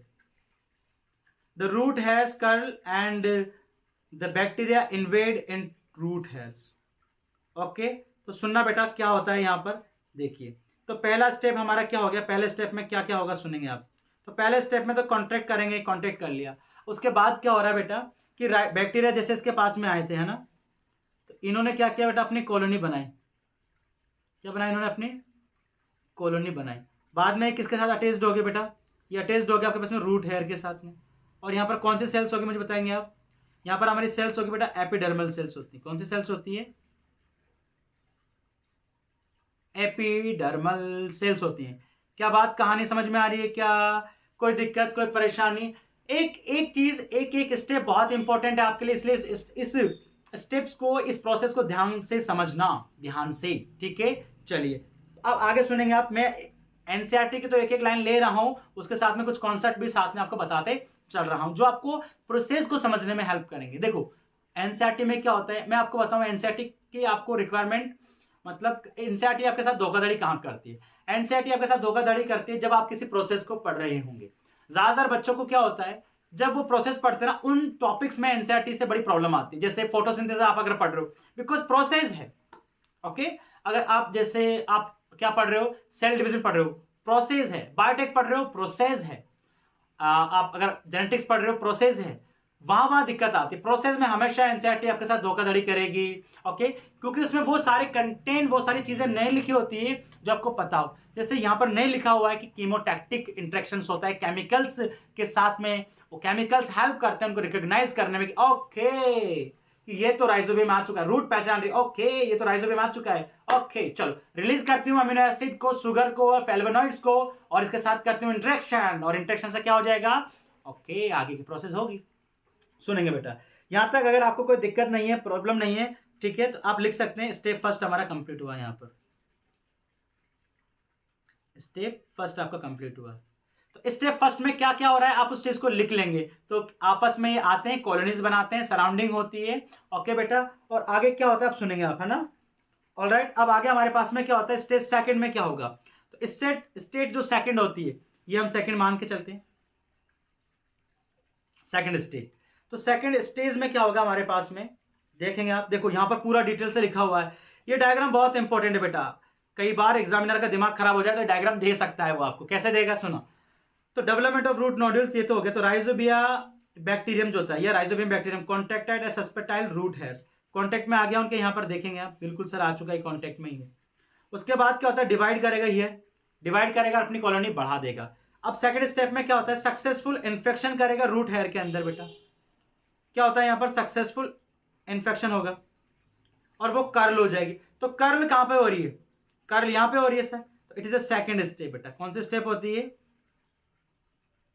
Second step होती है बेटा। यस और no, curling of root hair is induced by specific complex of polysaccharide. तो ये curl क्यों हो रहा है, चलिए बच्चे बात करते हैं, या सिर्फ कर्लिंग क्यों हो रही है। बच्चों का क्वेश्चन आता है सर कर्लिंग कैसे हो रही है। तो कुछ नहीं बेटा, कर्लिंग में वही सेम चीज हो रही है, कीमोटैक्टिक इंटरेक्शन की वजह से हो रही है। होता क्या है समझे बेटा, एक पॉलीसैकेराइड मिलता है जो आपके राइजोबिया की सरफेस पे होता है, और एक लेक्टिन्स करके प्रोटीन होती है जो प्लांट के पास होती है। इनके इंटरेक्शन की वजह से एक कर्ल होती है। यस और नो, तो लिखते हैं यहां पर, एक पॉलीसैकेराइड होता है बेटा। क्या होता है, एक पॉलीसैकेराइड होता है जो कहां मिलेगा आपको, on the surface of rhizobia, on the surface of rhizobia, on the surface of rhizobia. Plus क्या होता है बेटा, एक प्रोटीन होती है जो कि नाम होता है उसका लेक्टिन्स, जो मिलती है होस्ट प्लांट के रूट में। ठीक है, क्या नाम है, लेक्टिन्स। कहां मिलेगी ये, होस्ट प्लांट के रूट में, होस्ट प्लांट रूट में मिलती है। कोई दिक्कत, कोई समस्या आपको? आई डोंट थिंक सो कि होनी चाहिए। ये हमारा सेकंड स्टेप हुआ कि नहीं हुआ? ओके बेटा, अब बात करेंगे अपन किसके बारे में आगे। अब हम बात करेंगे स्टेप थर्ड के बारे में बेटा। तो हमारी स्टेप थर्ड मान के चलते हैं, ये रही अपनी एस थर्ड, मतलब कि स्टेप थर्ड होता क्या है इस स्टेप थर्ड के अंदर, उसको आप समझ जाएंगे बेटा। ओके, तो कहानी सुनना, क्या कहानी है हमारी कि infected thread carry the bacteria to the inner cortex, यानी कि वो जो इन्फेक्टेड थ्रेड है, जो कि बैक्टीरिया है, वो कहां पहुंच रहे हैं? इनर कॉर्टेक्स में पहुंच रहे हैं। रूट के इनर कॉर्टेक्स में वो पहुंच जा रहे हैं। क्या बात सही है? The bacteria get modified into the rod shape bacteroids, okay बेटा, and cause cortical and pericycle cells to divide. इससे क्या होता है बेटा कि वो आगे चलकर किस में कन्वर्ट हो रहे हैं बेटा? वो रोड शेप बैक्टीरियोइड में कन्वर्ट हो रहे हैं। और बैक्टीरियोइड जो होता है वो कोज होता है आपके inner cortical region and pericycle cell के डिवाइड का। और ये जो डिवीजन होता है, सेल डिवीजन जो यहां पर होगा, वो होता है इरेगुलर, जिससे क्या होता है मल्टीपल सेल्स क्या होती है? ट्यूमर्स बना लेंगी। यस और नो बेटा? ओके, यानी कि क्या बना लेती है वो? नोड्यूल्स बना लेती है। यस और नो बेटा? तो नोड्यूल्स बनाने में किसका रोल होता है? तो बैक्टीरियोइड का रोल होता है। इंपॉर्टेंट है कि नहीं है बेटा? इंपॉर्टेंट है। तो ये क्वेश्चन पूछ सकते हैं आपसे, नेट ओरिएंटेड लाइन में काउंट होता है, ये नेट ओरिएंटेड लाइन में काउंट होगा। क्या कोई समस्या, कोई दिक्कत आपको? नहीं सर। आगे बात करेंगे बेटा अपन, ग्रोथ कहां पर हो रही है, तो समझ में आएगी आपको, growth of cortical and pericycle की हो रही है और वो नोड्यूल्स बना लेती है। आगे हमारे पास में समस्या, आगे हमारे पास में कोई समस्या कोई नहीं, तो आगे चलता हूं कि a mature nodules is complete with vascular tissue continuous with those of the root बेटा।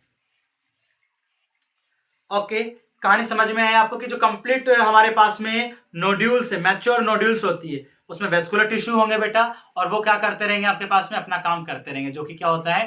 नाइट्रोजन फिक्सेशन का होता है उनका, उसमें जो बैक्टीरिया प्रेजेंट होते हैं। यस और नो बेटा? अगर आपको कोई किसी तरह की समस्या होती है, किसी तरह का कोई प्रॉब्लम है, तो आप मुझे बता सकते हैं। एनसीईआरटी की आई थिंक पूरी लाइन टू लाइन अपन कवर कर चुके हैं यहाँ पर। ओके, मैं चेक कर लेता हूँ एक बार, ठीक है, कुछ रहा तो नहीं हमारा। ऑल राइट बेटा, ठीक है।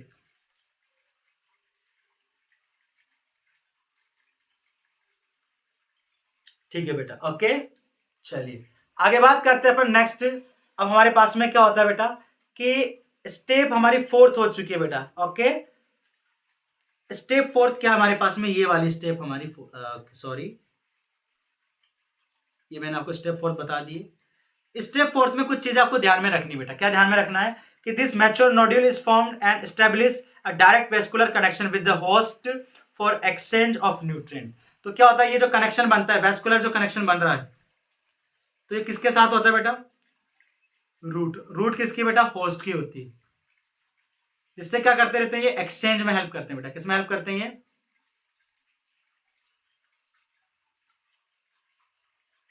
एक्सचेंज में हेल्प करेंगे। इस तरह से आपके पूरा सीक्वेंस हो जाता है। मैं वापस से एक बार क्यों रिवाइज करूंगा कि बैक्टीरिया रूट हेयर के पास में आया, कॉलोनी बनाए, और बाद में इनकी कीमोटैक्टिक इंट्रैक्शन हुआ, बाद में इनकी इस वजह से कर्ल हुई, कर्ल होने के बाद में इन्फेक्टेड थ्रेड को इंजेक्ट कराया, कॉर्टिकल रीजन में गया, कॉर्टिकल से फिर पेरिसाइकिल में गया, वहां जाकर उसने पेरिसाइकिल और कॉर्टिकल रीजन की सेल को डिवाइड किया। ओके, किसने किया? ये कि जो बैक्टीरिया अंदर गया था वो मॉडिफाई हुआ बेटा, किसके अंदर? बैक्टीरियोइड के अंदर, और उसने काम किया। बाद में क्या होता है हमारे पास में? कनेक्शन एस्टेब्लिश हो जाता है बैक्टीरिया के पास में या बैक्टीरियोइड के पास में और रूट हेयर के पास में, या रूट जो सेल्स है उनके पास में हो जाता है। आई होप आपको यहां तक क्लियर हो गया होगा, कोई दिक्कत नहीं है। आगे बात करते हैं बेटा अपन मैकेनिज्म ऑफ बायोलॉजिकल फिक्सेशन के बारे में कि किस तरह से इसकी मैकेनिज्म होती है। तो ये टॉपिक जो आता है हमारे पास में मैकेनिज्म में आएगा, तो हेडिंग डालेंगे आप लोग, mechanism of biological nitrogen fixation. Mechanism of biological NF,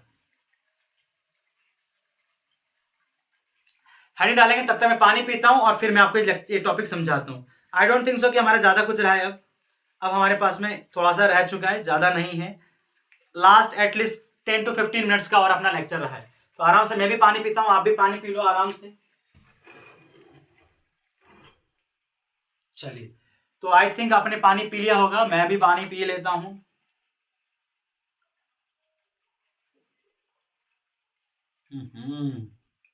okay, तो ये पूरा लेक्चर सीरीज है बेटा, इसके बाद अपन रेस्पिरेशन पे वीडियो डालेंगे अच्छे से।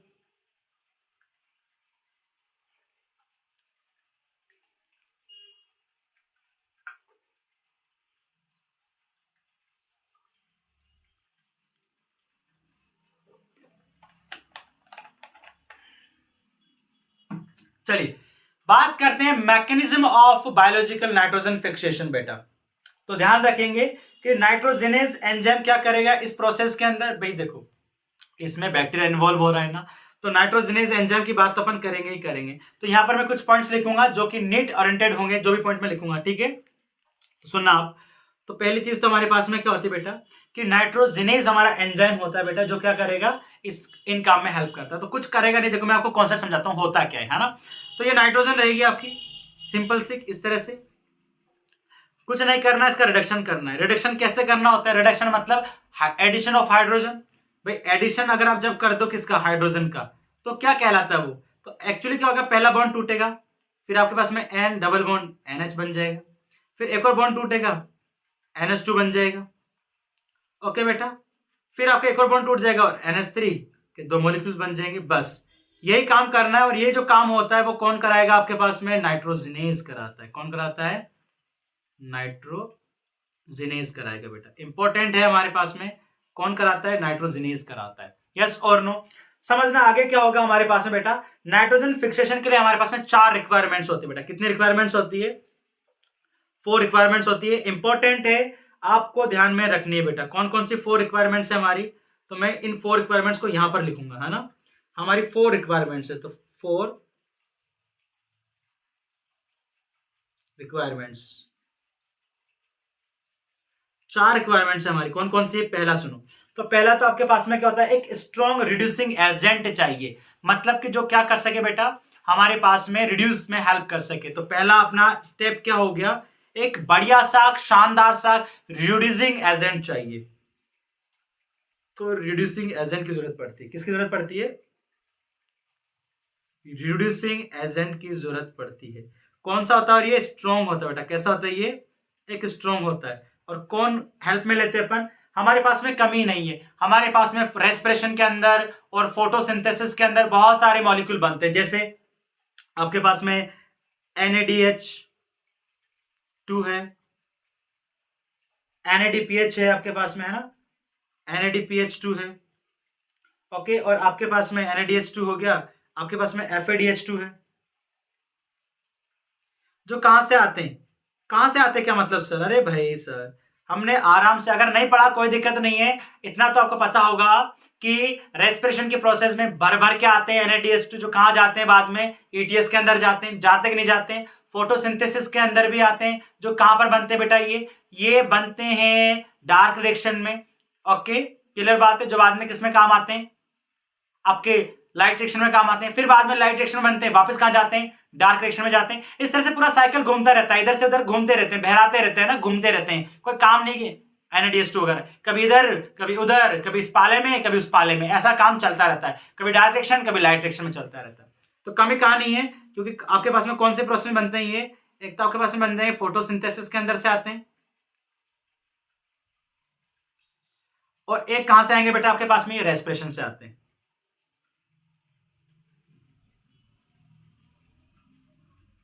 एक रेस्पिरेशन से आ जाएंगे।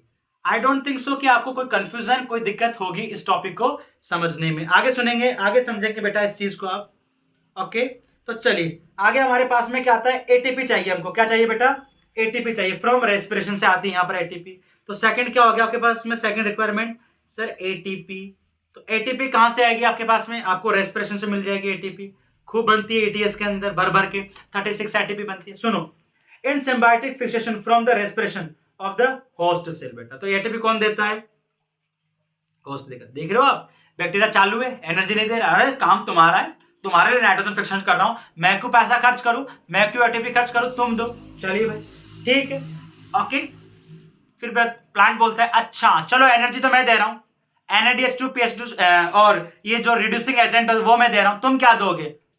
बैक्टीरिया कहता है मैं क्या दूंगा, हाँ, मेरे पास तो वो है जो तुम्हारे पास नहीं है। प्लांट कहता है क्या है तुम्हारे पास? अरे मेरे पास नाइट्रोजनेज एंजाइम है, उसके बिना काम नहीं होगा बाबा। ओके, प्लांट कहता है ओके ओके चलो ठीक है, डील डन। तीसरा नाइट्रोजनेज, नाइट्रोजनेज। ओके बेटा, आई होप आपको क्लियर हो गया होगा। नाइट्रोजनेज क्या? अरे एंजाइम है मेरे भाई। नाइट्रोजनेज क्या होता है? एक एंजाइम होता है जो बैक्टीरिया बनाता है, बैक्टीरिया में प्रेजेंट होता है भाई ये। तो what is the source of nitrogenase? तो Rhizobium bacteria is a source of nitrogenase which help in the process of nitrogen fixation. It's right or not? It's right or not? It's right. चलिए आगे बात करेंगे। सम jeans also required, जिनको बोलते हैं अपन nitrogen fixation jeans. ठीक है बेटा, इंपॉर्टेंट है, ध्यान रखेंगे। इसको मैं यहां लिखता हूं बेटा, फोर्थ यहां लिख देता हूं, फोर्थ। ठीक है, तो फोर्थ पॉइंट क्या हो गया हमारे पास में बेटा? जीन्स बेटा, जीन्स। ठीक है, तो हमारे पास में कौन कौन सी जीन्स होती है सुनेंगे आप। हमारे पास में जीन्स होती है बेटा आपके, एक तो होता है एनोडी नोड्यूल, ठीक है, एक होता है निफ जीन, इसको बोलते हैं अपन नोड्यूल इंड्यूसिंग, ठीक है ना, निफ जीन बोलते हैं ना। नाइट्रोजनेज इंड्यूसिंग फैक्टर बोलते हैं इसको, क्या बोलते हैं इसको? निफ को बोलते हैं नाइट्रोजनेज इंड्यूसिंग फैक्टर बोलते हैं यार बच्चों, क्या बोलते हैं इसको? Nitrogenase inducing factor. क्या बात समझ में आ रही है? यस, ठीक है। ये कुछ जीन्स प्रेजेंट होती है जो किसमें हेल्प करेगी बेटा आपके पास में? ये हेल्प करती है, हेल्प इन NF, ठीक है। अब क्या हेल्प करेगी? वही सिंपल सी बात है बेटा, एंजाइम्स कौन बनाता है? जीन्स तो बनाती है, ठीक है। तो ये कुछ हेल्प करेंगे आपके पास, इस बात का आप ध्यान रखेंगे बस, ठीक है। आगे चलते हैं, आगे मैं आपको समझाता हूं अब क्या होता है क्या नहीं होता है हमारे पास में। तो सुने बेटा, होता क्या देखो। तो एन एंजाइम नाइट्रोजनेज, ओके बेटा, ये एंजाइम होता है नाइट्रोजनेज, हाईली सेंसिटिव होता है मॉलिक्यूलर ऑक्सीजन से। यानी कि किससे हाईली क्या होता है बेटा? ये हाईली सेंसिटिव होता है मॉलिक्यूलर ऑक्सीजन से। मतलब मॉलिक्यूलर ऑक्सीजन इसके लिए क्या है? खतरनाक है, इसके लिए डेंजरस है बेटा, इसके लिए क्या है? डेंजरस होती है। यस और नो? यस। अब क्या करा जाए फिर? तो एक्चुअली क्या होता है कि इट रिक्वायर, काम करने के लिए कौन सी कंडीशन चाहिए इसको? काम करने के लिए चाहिए इसको बेटा, इट रिक्वायर अनएरोबिक कंडीशंस। यहां पर समझाऊंगा मैं आपको क्या कहानी है क्या नहीं है। देखो, नाइट्रोजनेज एंजाइम में बनाता हूं यहां पर आपके पास में, ये नाइट्रोजनेज एंजाइम रहा हमारे पास में, ठीक है। ओके, अगर इसको ये मिलेगा, मॉलिक्यूलर ऑक्सीजन मिलेगा, तो ये काम नहीं करेगा। यस और नो? तो अब हमको अगर नाइट्रोजन फिक्सेशन कराना है बाय नाइट्रोजनेज एंजाइम, तो क्या चाहिए? कौन सी कंडीशन रिक्वायर है? एरोबिक कंडीशन के अंदर नाइट्रोजन फिक्सेशन नहीं हो सकता। अगर ऑक्सीजन ऐसे ही घूमती रहेगी तो हमको इसको बंद करना पड़ेगा, बाइंड करना पड़ेगा, फिक्स करना पड़ेगा। नहीं, तुम ऐसे नहीं घूम सकती ऑक्सीजन। हमारा नाइट्रोजनेज एंजाइम डरता है, वो बहुत ज्यादा सेंसिटिव है, उसको काम करना है। उसको क्या काम करना है? उसको नाइट्रोजन फिक्सेशन करना है, उसको प्लांट को नाइट्रोजन प्रोवाइड कराना है, ताकि सारे ऑर्गेनिज्म को जो भी प्लांट पे डिपेंड है डायरेक्टली और इनडायरेक्टली, उन सब में नाइट्रोजन पहुंच सके। ओके, पहुंच सके। ये जिम्मेदारी है नाइट्रोजनेज के पास में। ओके, ठीक है। तो एक्चुअली क्या होता है, कैसे दूर करेंगे इसको? सुन लो बेटा। तो नोड्यूल हैव अडेप्टेशन। अच्छा, उन्होंने कि अच्छा ऑक्सीजन हमसे चालाकी कर रही है। ओके, तो उनके पास में क्या हुआ? एक बहुत शानदार अडेप्टेशन है। और वो क्या अडेप्टेशन है सुनेंगे आप लोग, कि nodules have adaptation ensure that enzyme is protect from oxygen. तो एंजाइम को इस ऑक्सीजन से बचाने के लिए, एंजाइम को बचाने के लिए हमारे पास में एक प्रोटेक्शन है बेटा। और वो प्रोटेक्शन क्या है सुने, हमारे पास में एक पिगमेंट होता है जिसकी वजह से नोड्यूल का कलर पिंक या रेड था। यस और नो? और वो क्या होता है? लेग हीमोग्लोबिन होता है। ओके बेटा, to protect this enzyme that nodule contain oxygen scavenger called leg haemoglobin. Very very important line of NCERT.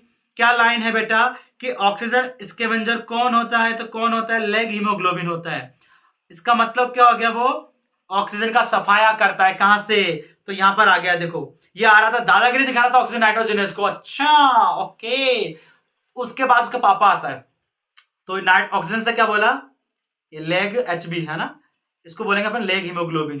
तो नाइट्रोजनेज क्या बोल रहा है, अच्छा मेरे को डरा रही है, ऑक्सीजन से कह रहा है नाइट्रोजन अच्छा मेरे को डरा रही है, तो उधर से क्या होता है बेटा, लेग हीमोग्लोबिन, तो नाइट्रोजनेज एंजाइम कहता है अब्बू जान आ रहे बेटा आपके अब्बू जान, तो जैसे ही किसको देखता है, जैसे ही अब्बू जान को देखता है, ओह माय गॉड अब्बू आ गए, ओहो, बस हमारा प्रोटेक्शन हो जाता है और ऑक्सीजन हमारे नाइट्रोजनेज एंजाइम को हार्म नहीं कर पाता है, हमारा काम हो जाएगा बढ़िया अच्छे से और हमारा नाइट्रोजन फिक्शन हंसते खेलते कूदते हो जाता है। चलिए आगे बात करेंगे। It interesting note that these microbes live in aerobic condition, very nice, ये रहते हैं एरोबिक कंडीशन के अंदर, अंडर फ्री लिविंग कंडीशंस, जब ये फ्री लिविंग कंडीशन में रहेंगे तब कैसे रहते हैं बेटा, ये एरोबिक कंडीशन में रहते हैं। Where nitrogenase is not operational, मतलब क्या होता है कि जब हमारा नाइट्रोजनेज किसी काम का नहीं है उधर, ठीक है, कोई दिक्कत नहीं है, लेकिन जब इनको ड्यूरिंग नाइट्रोजन फिक्सेशन, जब इनको क्या करना है, नाइट्रोजन फिक्सेशन करना है, they become anaerobic, this protecting the nitrogenase enzyme.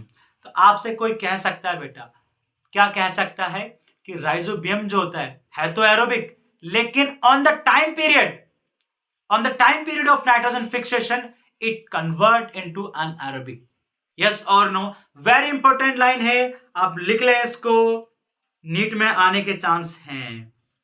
चलिए आगे बात करते हैं। You must have noticed the above reactions in ammonia synthesis, nitrogenase require very high input of energy, कितना चाहिए यहां पर देखो, 8 एटीपी चाहिए बेटा। अब यहां से एक इंपॉर्टेंट लाइन हो रही है कि एक NH3 बनाना है आपने, तो एक NH3 बनाने के लिए कितना बेटा, एक NH3 बनाने के लिए आपको 8 एटीपी चाहिए, तो अगर 2 NH3 बनाने हो तो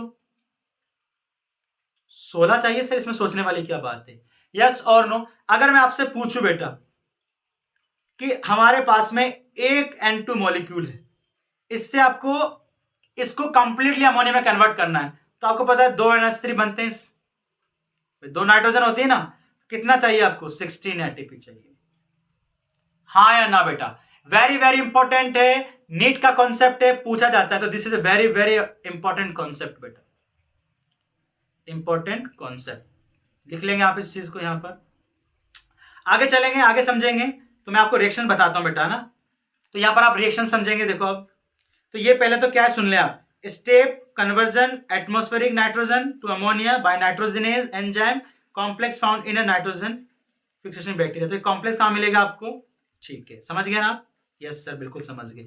ये हमारा होता है नाइट्रोजनेज एंजाइम होता है पहली चीज, ये होती है बाइंडिंग ऑफ सबस्ट्रेट, तो यहां पर हमारा क्या है, ये हमारा सबस्ट्रेट होता है, ये हमारा एंजाइम होता है बेटा, आई होप आपको समझ में आ रहा होगा, बिल्कुल सर आ रहा है, कोई दिक्कत वाली बात नहीं है। सुनो आगे क्या होता है बेटा, यहां पर 2 हाइड्रोजन आती है, तो यहां पर क्या होता है, अब बॉन्ड ब्रेकिंग होगा, ओके, और यहां पर जैसे बॉन्ड ब्रेक होता है वैसे हमारी क्या होती है बेटा, ये नाइट्रोजन होती है, उसके साथ में कौन जुड़ जाएगा इस तरह से, ओके, इसको थोड़ा सा ही लिख देता हूं मैं, आप केमिस्ट्री के विद्यार्थी हैं, वरना कमेंट में कहेंगे सर नाइट्रोजन उधर लगाओ यार, ओके, ठीक है बेटा, ये बन गया हमारा।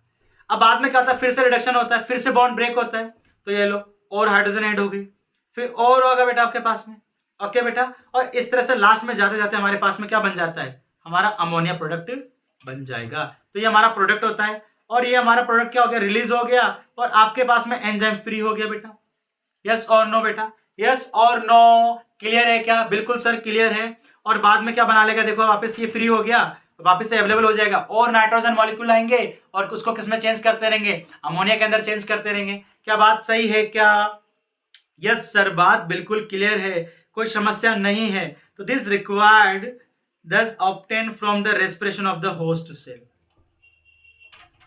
क्या कहानी सही है, कहानी क्लियर है क्या, ओके, थोड़ा पानी पीना पड़ेगा, ओके, ऑलराइट बेटा। अच्छा अब एक क्वेश्चन मैं आपसे पूछूंगा,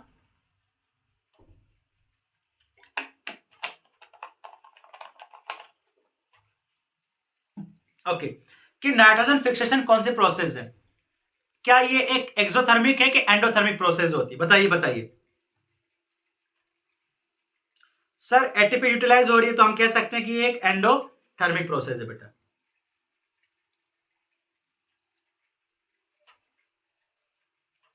एक एंडोथर्मिक प्रोसेस। इंपॉर्टेंट कॉन्सेप्ट है, ध्यान रखना बेटा, क्योंकि एटीपी यूटिलाइजेशन होता है बेटा यहाँ पर। सही बात है। चलिए तो अब रिएक्शन समझेंगे। आप देखो, nitrogen molecule 8 electron 8 hydrogen 16 ATP, तब जाके आपके पास में कितना बनेगा, 2 NH3 बन जाएगा। 2 मॉलिक्यूल ऑफ NH3 यानी अमोनिया के बनेंगे। 16 एटीपी हमारा H2 गैस, एंड ये हमारा 16 इनऑर्गेनिक फॉस्फेट निकलता है। इंपॉर्टेंट वाली बात क्या बताता हूं आपको, इस रिएक्शन से क्वेश्चन कैसे फ्रेम होता है। तो इस रिएक्शन में सबसे इंपॉर्टेंट चीज बताता हूं मैं, 2-3 चीजें इंपॉर्टेंट है यहां पर, और वो 2-3 चीजें क्या आप ध्यान देंगे बेटा। एक तो होता है कि कितने इलेक्ट्रॉन चाहिए आपको, 8 इलेक्ट्रॉन चाहिए। एक होता है आपको एटीपी कितना चाहिए, 2 मॉलिक्यूल के लिए 16 चाहिए, 1 मॉलिक्यूल के लिए 8 एटीपी चाहिए। और इसमें कौन सी गैस निकलती है, हाइड्रोजन गैस निकलती है बेटा। क्या निकलती है इसके अंदर, हाइड्रोजन गैस निकलेगी। क्या कहानी क्लियर है, क्या कहानी में कोई समस्या तो नहीं आ रही है आपको, स्टोरी बढ़िया लग रही है, अच्छी लग रही है। चलिए आगे बात करेंगे बेटा। ये हमारा पूरा खत्म हुआ आपके पास में। अब बात करते हैं अपन किसके बारे में बेटा, अब बात करेंगे अपन, ओके। तो यहां पर आप समझ गए। अच्छा, मैं कॉन्सेप्ट बता रहा था आपको कि कैसे करता है, तो सुनेंगे बेटा। एक कॉन्सेप्ट बताता हूं मैं आपको ना, लेग हीमोग्लोबिन से रिलेटेड इंटरेस्टिंग बात करते हैं, ठीक है। होता क्या बेटा, सुनेंगे। तो लेग हीमोग्लोबिन एक पिंक कलर का, रेड कलर का पिगमेंट होता है ना। तो लिखेंगे यहां पर लेग एचबी जो होता है वो कैसा होता है सर, वो पिंक की हम बात कर सकते हैं, पिंक और रेड कलर, ठीक है। तो कैसा होता है ये, पिंक या रेड कलर का होता है। ये बना देते हैं, पिंक कलर का बना देता हूँ मैं। अरे बाबा कहाँ, ये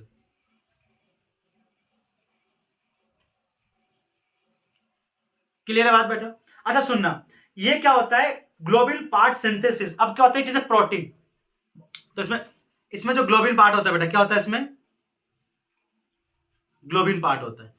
तो ग्लोबिन पार्ट कौन बनाता है सर, इसमें जो ग्लोबिन, ग्लोबिन क्या होता है, एक प्रोटीन होती है बेटा। क्या होती है, एक प्रोटीन होती है।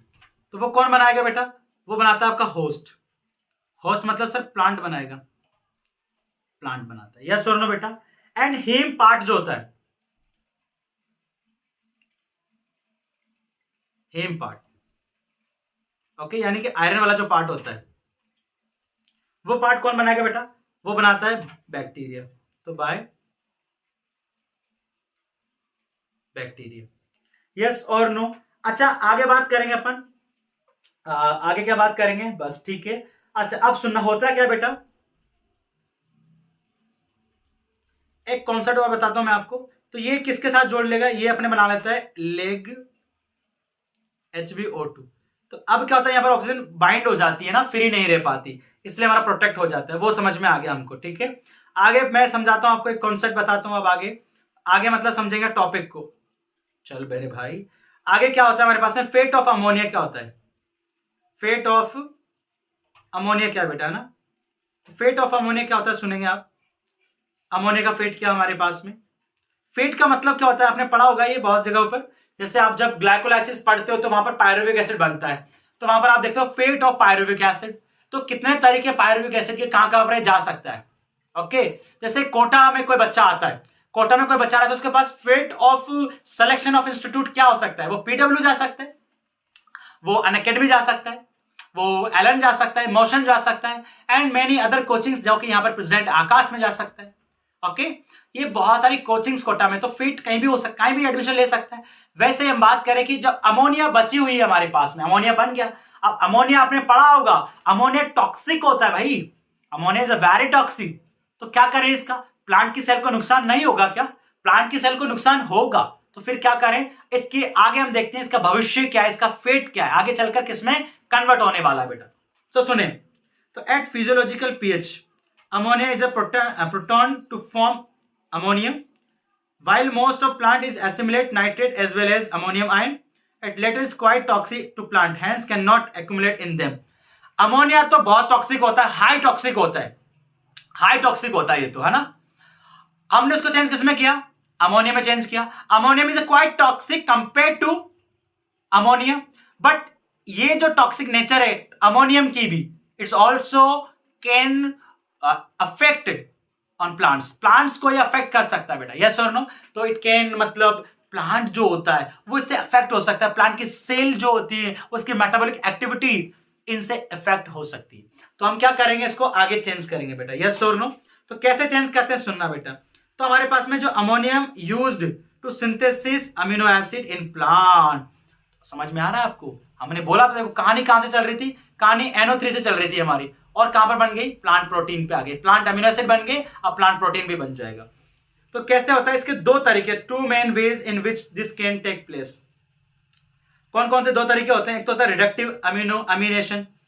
इसमें क्या होता है कि this process ammonia react with alpha keto glutaric acid and form glutamic acid indicate in the equation below. तो यहां पर अमोनियम आयन जो होता है वो आके किससे रिएक्ट करेगा, ammonium ion alpha keto glutaric acid से रिएक्ट करता है।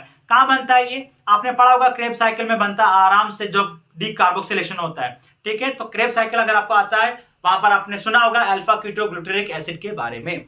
ओके, नहीं सुना तो कोई दिक्कत वाली बात नहीं है, और भी प्लांट के अंदर ही प्रेजेंट होता है। तो अल्फा कीटो ग्लूटेरिक एसिड होता है, 5 कार्बन का होता है। कितने कार्बन का होता है ये ध्यान रख सकते हो आप, 5 कार्बन का होता है, ठीक है बेटा। तो ये किस में कन्वर्ट होगा आपके पास में यहाँ पर, ऑलराइट। तो ये क्या होगा, ammonia NADPH, very very important, कई बार NADH2 कर देते हैं, ध्यान रखना। एंजाइम कौन सा काम आता है, ग्लूटामेट डिहाइड्रोजिनेज। और पूरे प्लांट फिजियो के अंदर ध्यान रखना, जहां पर भी आपके पास में डिहाइड्रोजिनेज का जिक्र होता है, आप समझ जाना वहां पर क्या होगा, NADPH और NADH2 यूज आता है। क्या बनता है, ग्लूटामेट बनता है, वाटर बनता है, और NADP बन जाएगा। क्या बन जाएगा, ये बन जाएगा, यस और नो। यहां तक कोई दिक्कत, कोई समस्या आप मुझे बता सकते हो बेटा। ओके, इस प्रोसेस को बोलेंगे रिडक्टिव एमिनेशन। क्या बोलते हैं इसको, रिडक्टिव एमिनेशन, क्योंकि इसमें रिड्यूसिंग एजेंट काम आ रहे हैं आपके पास में NADPH। ऑलराइट, आगे चलेंगे। ट्रांस एमिनेशन क्या होता है, नाम से पता है कि इसमें कुछ ना कुछ ट्रांसफर होगा बेटा। तो एक अमीनो एसिड अपना NH2 भेज देगा और उधर से कीटोन आ जाएगा। ये कहानी इसमें होगी, समझाता हूं कैसे होती है। पहली चीज समझ जाना, प्रोसेस में ट्रांस एमिनेशन है तो ट्रांसफर होगा, सही बात है। चलिए आगे कहानी समझाता हूं मैं आपको। आगे प्यारी प्यारी सी कहानी समझेंगे आप ट्रांस एमिनेशन की। It involve the transfer of amino group to form amino acid. तो यहां पर क्या होता है कि अमीनो एसिड है, तो ये डोनर होता है, ये एक्सेप्टर होता है। तो यहां पर अमीनो ग्रुप दिया जाएगा, तो ये अमीनो ग्रुप यहां चला जाएगा और इसकी जगह पर यहां पर ये आ जाता है बेटा, यस और नो। तो देखो ये R1 है, R1 पे अभी क्या है, यहाँ पर R1 पे आप देखो अमोनिया है, लेकिन यहाँ पर ये R2 पे शिफ्ट हो गया अमोनिया, यानी कि इसने क्या दे दिया इसको, ये दे दिया यहाँ पर। ओके बेटा, क्लियर बात है। और ये अपना कीटोन ग्रुप यहाँ पर आ गया। इस तरह से क्या होता है आपके पास में बेटा, ये भी इसका फेट होता है। चलिए आगे थोड़ा मैं इसको एक्सप्लेन करता हूं, कहानी क्या होती है। तो कीटो जो ग्रुप होता है हमारे पास में, कीटोन ग्रुप मतलब कीटो जो ग्रुप होता है वो दे देंगे अपन ऑफ अ कीटो एसिड। तो यहां पर आप सुनो, तो कीटो एसिड कौन होता है, it is a keto acid. और ये क्या होता है आपके पास में, अमीनो डोनर होता है। क्लियर बात है, यस सर। तो glutamic acid is the main amino acid होता है in from which the transfer of NH2, the amino group take place and another amino acid are formed, transamination। the enzyme, यहां पर कौन सा role होता है enzyme का, तो एंजाइम ट्रांसएमिनेज काम आता है। ज्यादातर प्रोसेस आप देखोगे बायोलॉजी के अंदर, जिस प्रोसेस का नाम है उसी प्रोसेस के हिसाब से एंजाइम का रख दिया जाता है। जैसे अगर हम बात करें यहां पर ट्रांस एमिनेशन प्रोसेस हो रही है, तो ट्रांस एमिनेज एंजाइम हो गया, यस और नो बेटा। तो कैटलिस्ट होता है बेटा, ये कैटलाइज करता है इस प्रोसेस को। All such reactions for example, जैसे आप देख सकते हो यहां पर the two most important amide, asparagine and glutamine found in plant are structure part of the protein. Very very important line बेटा, it is a golden line of. तो कई बार क्या होता है, कई बच्चे इस पैराग्राफ को हल्के में ले लेते हैं, क्योंकि जैसे चैप्टर खत्म होता है ना, वो रिलैक्स हो जाते हैं कि ओके चैप्टर खत्म हो गया है। लेकिन ऐसा नहीं है, आपको हमेशा एक्टिव रहना है यार। कुछ भी एक एक लाइन, एक वर्ड हमारे लिए बहुत इंपॉर्टेंट होता है। तो ये एमाइड कौन से होते हैं, पहली बात तो एस्पार्जिन एक एमाइड हो गया और एक ग्लूटामिन हो गया। पहली चीज कहां मिलेंगे, प्लांट के स्ट्रक्चर पार्ट में मिलते हैं बेटा, ओके, जो कि प्रोटीन बनाते हैं। They are formed from two amino acids, namely aspartic acid and glutamic acid। तो ग्लूटामिक एसिड और एस्पार्टिक एसिड क्या होते हैं, अमीनो एसिड है, और इनसे बनता है एमाइड। क्या बनता है, amide. By addition another amine group to each, the hydroxyl part of the amino acid is replaced by another NH2। यानी जो हाइड्रोक्सिल पार्ट होता है H की बात करें अगर अपन, तो वो क्या होता है बेटा, NH2 उसको रिप्लेस करेगा। ऑलराइट बेटा, since amide contain more nitrogen than the amino acid, that is very very important line. इसी वजह से क्या होता है बेटा कि हमारे पास में जो अमाइड होते हैं वो अमाइड क्या करते हैं, ज्यादा नाइट्रोजन को क्या करेंगे बेटा, कंटेन करते हैं। आपसे कोई पूछे कि अमीनो एसिड के पास में ज्यादा नाइट्रोजन होती है या अमाइड के पास ज्यादा नाइट्रोजन होती है, तो अमाइड ज्यादा नाइट्रोजन कंटेन करते हैं कंपेयर टू अमीनो एसिड। दिख रहा है यहां पर साफ साफ सुंदर सुंदर लिखा हुआ बेटा, यस और नो। चलिए आगे बात करेंगे अपन बेटा। भाई अब क्या होता है, ये जो अमाइड होते हैं बेटा, ओके, उनको कौन जाइलम में भेज देंगे अपन, और जाइलम में भेजते क्या होगा बेटा, आपके पास में जाइलम की वेसल्स में जाएंगे, और जाइलम की वेसल से ऊपर ट्रांसपिरेशन पुल काम कर रहा होता है और वाटर के साथ में इसको सप्लाई कर दिया जाता है। The nodules of the some plants soybean export fixed nitrogen as a ureides. ठीक है, तो आगे क्या होता है बेटा, कुछ प्लांट की नोड्यूल्स में, जैसे सोयाबीन की बात करते हैं, वहां पर नाइट्रोजन फिक्सेशन में क्या बनता है आपके पास में, यूरिड भी बनता है बेटा लास्ट में। जैसे यहां पर एमाइड बन रहा है, वहां पर यूरिड भी होता है बेटा, ये भी एक नाइट्रोजन कंटेनिंग कंपाउंड ही होता है। This compound also have a particular high nitrogen carbon ratio होता है बेटा compare to amino acid, yes और नो। इस तरह से क्या होता है, नाइट्रोजन का ट्रांसपोर्टेशन किसके फॉर्म में, अमाइड, एंड बेटा किसकी फॉर्म में, यूरिडेज की फॉर्म में भी होता है। जैसा कि मैंने आपको फर्स्ट लेक्चर के अंदर समझा रखा था कि नाइट्रोजन ट्रांसपोर्टेशन भी इन फॉर्म में होता है बेटा। ये ऑर्गेनिक फॉर्म होती है बेटा, क्या होती है, ऑर्गेनिक फॉर्म होती है। पैराग्राफ बहुत इंपॉर्टेंट है, बहुत अच्छे क्वेश्चन यहां से बन जाते हैं बेटा, ध्यान रखेंगे आप। समरी है, समरी देख लेना बेटा, कोई दिक्कत वाली बात नहीं है बेटा, ओके, यस और नो। तो यहाँ पर वही माइक्रोन्यूट्रिएंट एंड मैक्रोन्यूट्रिएंट्स के बारे में दे रखा है, ओके, ज्यादा कुछ है नहीं, ओके। चलिए ऑलराइट बेटा, ओके, चलिए, तो यहां पर किसी तरह का और कुछ पार्ट नहीं है बेटा, ठीक है। इस तरह से अपना कंप्लीटली रिवीजन हो जाता है बेटा, किसका, कंप्लीटली अपने रिवाइज कर लिया नाइट्रोजन मेटाबॉलिज्म को, किसको रिवाइज कर लिया, अपने नाइट्रोजन मेटाबॉलिज्म को रिवाइज कर लिया है। चलिए मैं कुछ इंपॉर्टेंट अगर कॉन्सेप्ट होते हैं, लाइन होते हैं, वो आपको समझाता हूं, बताता हूं बेटा, है ना, कुछ मुझे दिखता है तो यहाँ पर, ठीक है, मैं चेक करता हूं अपने नोट्स को। ऑलराइट बेटा, एक चीज आप ध्यान रख सकते हो कि जो नाइट्रोजनेज एंजाइम होता है उसके पास में 2 यूनिट्स होती है, उसके पास 2 यूनिट्स होती है बेटा। एक तो होती है यूनिट फर्स्ट, एक होती है यूनिट सेकंड। जैसे आप लोगों के पास में 5-5 यूनिट्स है ना एक एक बुक के अंदर, वैसे यहाँ पर भी 2 यूनिट्स है। एक यूनिट कौन सी होती है, उसमें आपके पास में होते हैं एमओ एंड एफई प्रेजेंट होते हैं, ठीक है। पढ़ा था अपने मिनरल एंड न्यूट्रिशन के अंदर ही पहले पार्ट के अंदर कि ये एंजाइम्स की एक्टिविटी को बढ़ाने के लिए भी प्रेजेंट होते हैं, तो यहाँ पर ही प्रेजेंट होंगे। और सेकंड यूनिट में कौन होता है बेटा, एफई एंड एसिन होते हैं। दोनों क्या होते हैं, ये प्रोटीन्स होते हैं बेटा, क्या होते हैं, ये प्रोटीन्स होते हैं, ठीक है, ये आप ध्यान रख सकते हो। अच्छा आगे अपन क्या ध्यान रख सकते हो, ठीक है बेटा, ये आप ध्यान रखेंगे। और ऑलराइट, ठीक है बेटा, यहां तक अपना क्लियर होता है। और मैं चेक करता हूं, ठीक, ओके बेटा। तो इस तरह से आपका पूरा चैप्टर खत्म हो जाता है और आई होप कि आपको ये लेक्चर अच्छा लगा होगा, किसी तरह की कोई समस्या इसमें नहीं आई होगी, ओके। पूरा A to Z हमने हर एक कॉन्सेप्ट को यहाँ पर डिटेल में स्टडी किया है।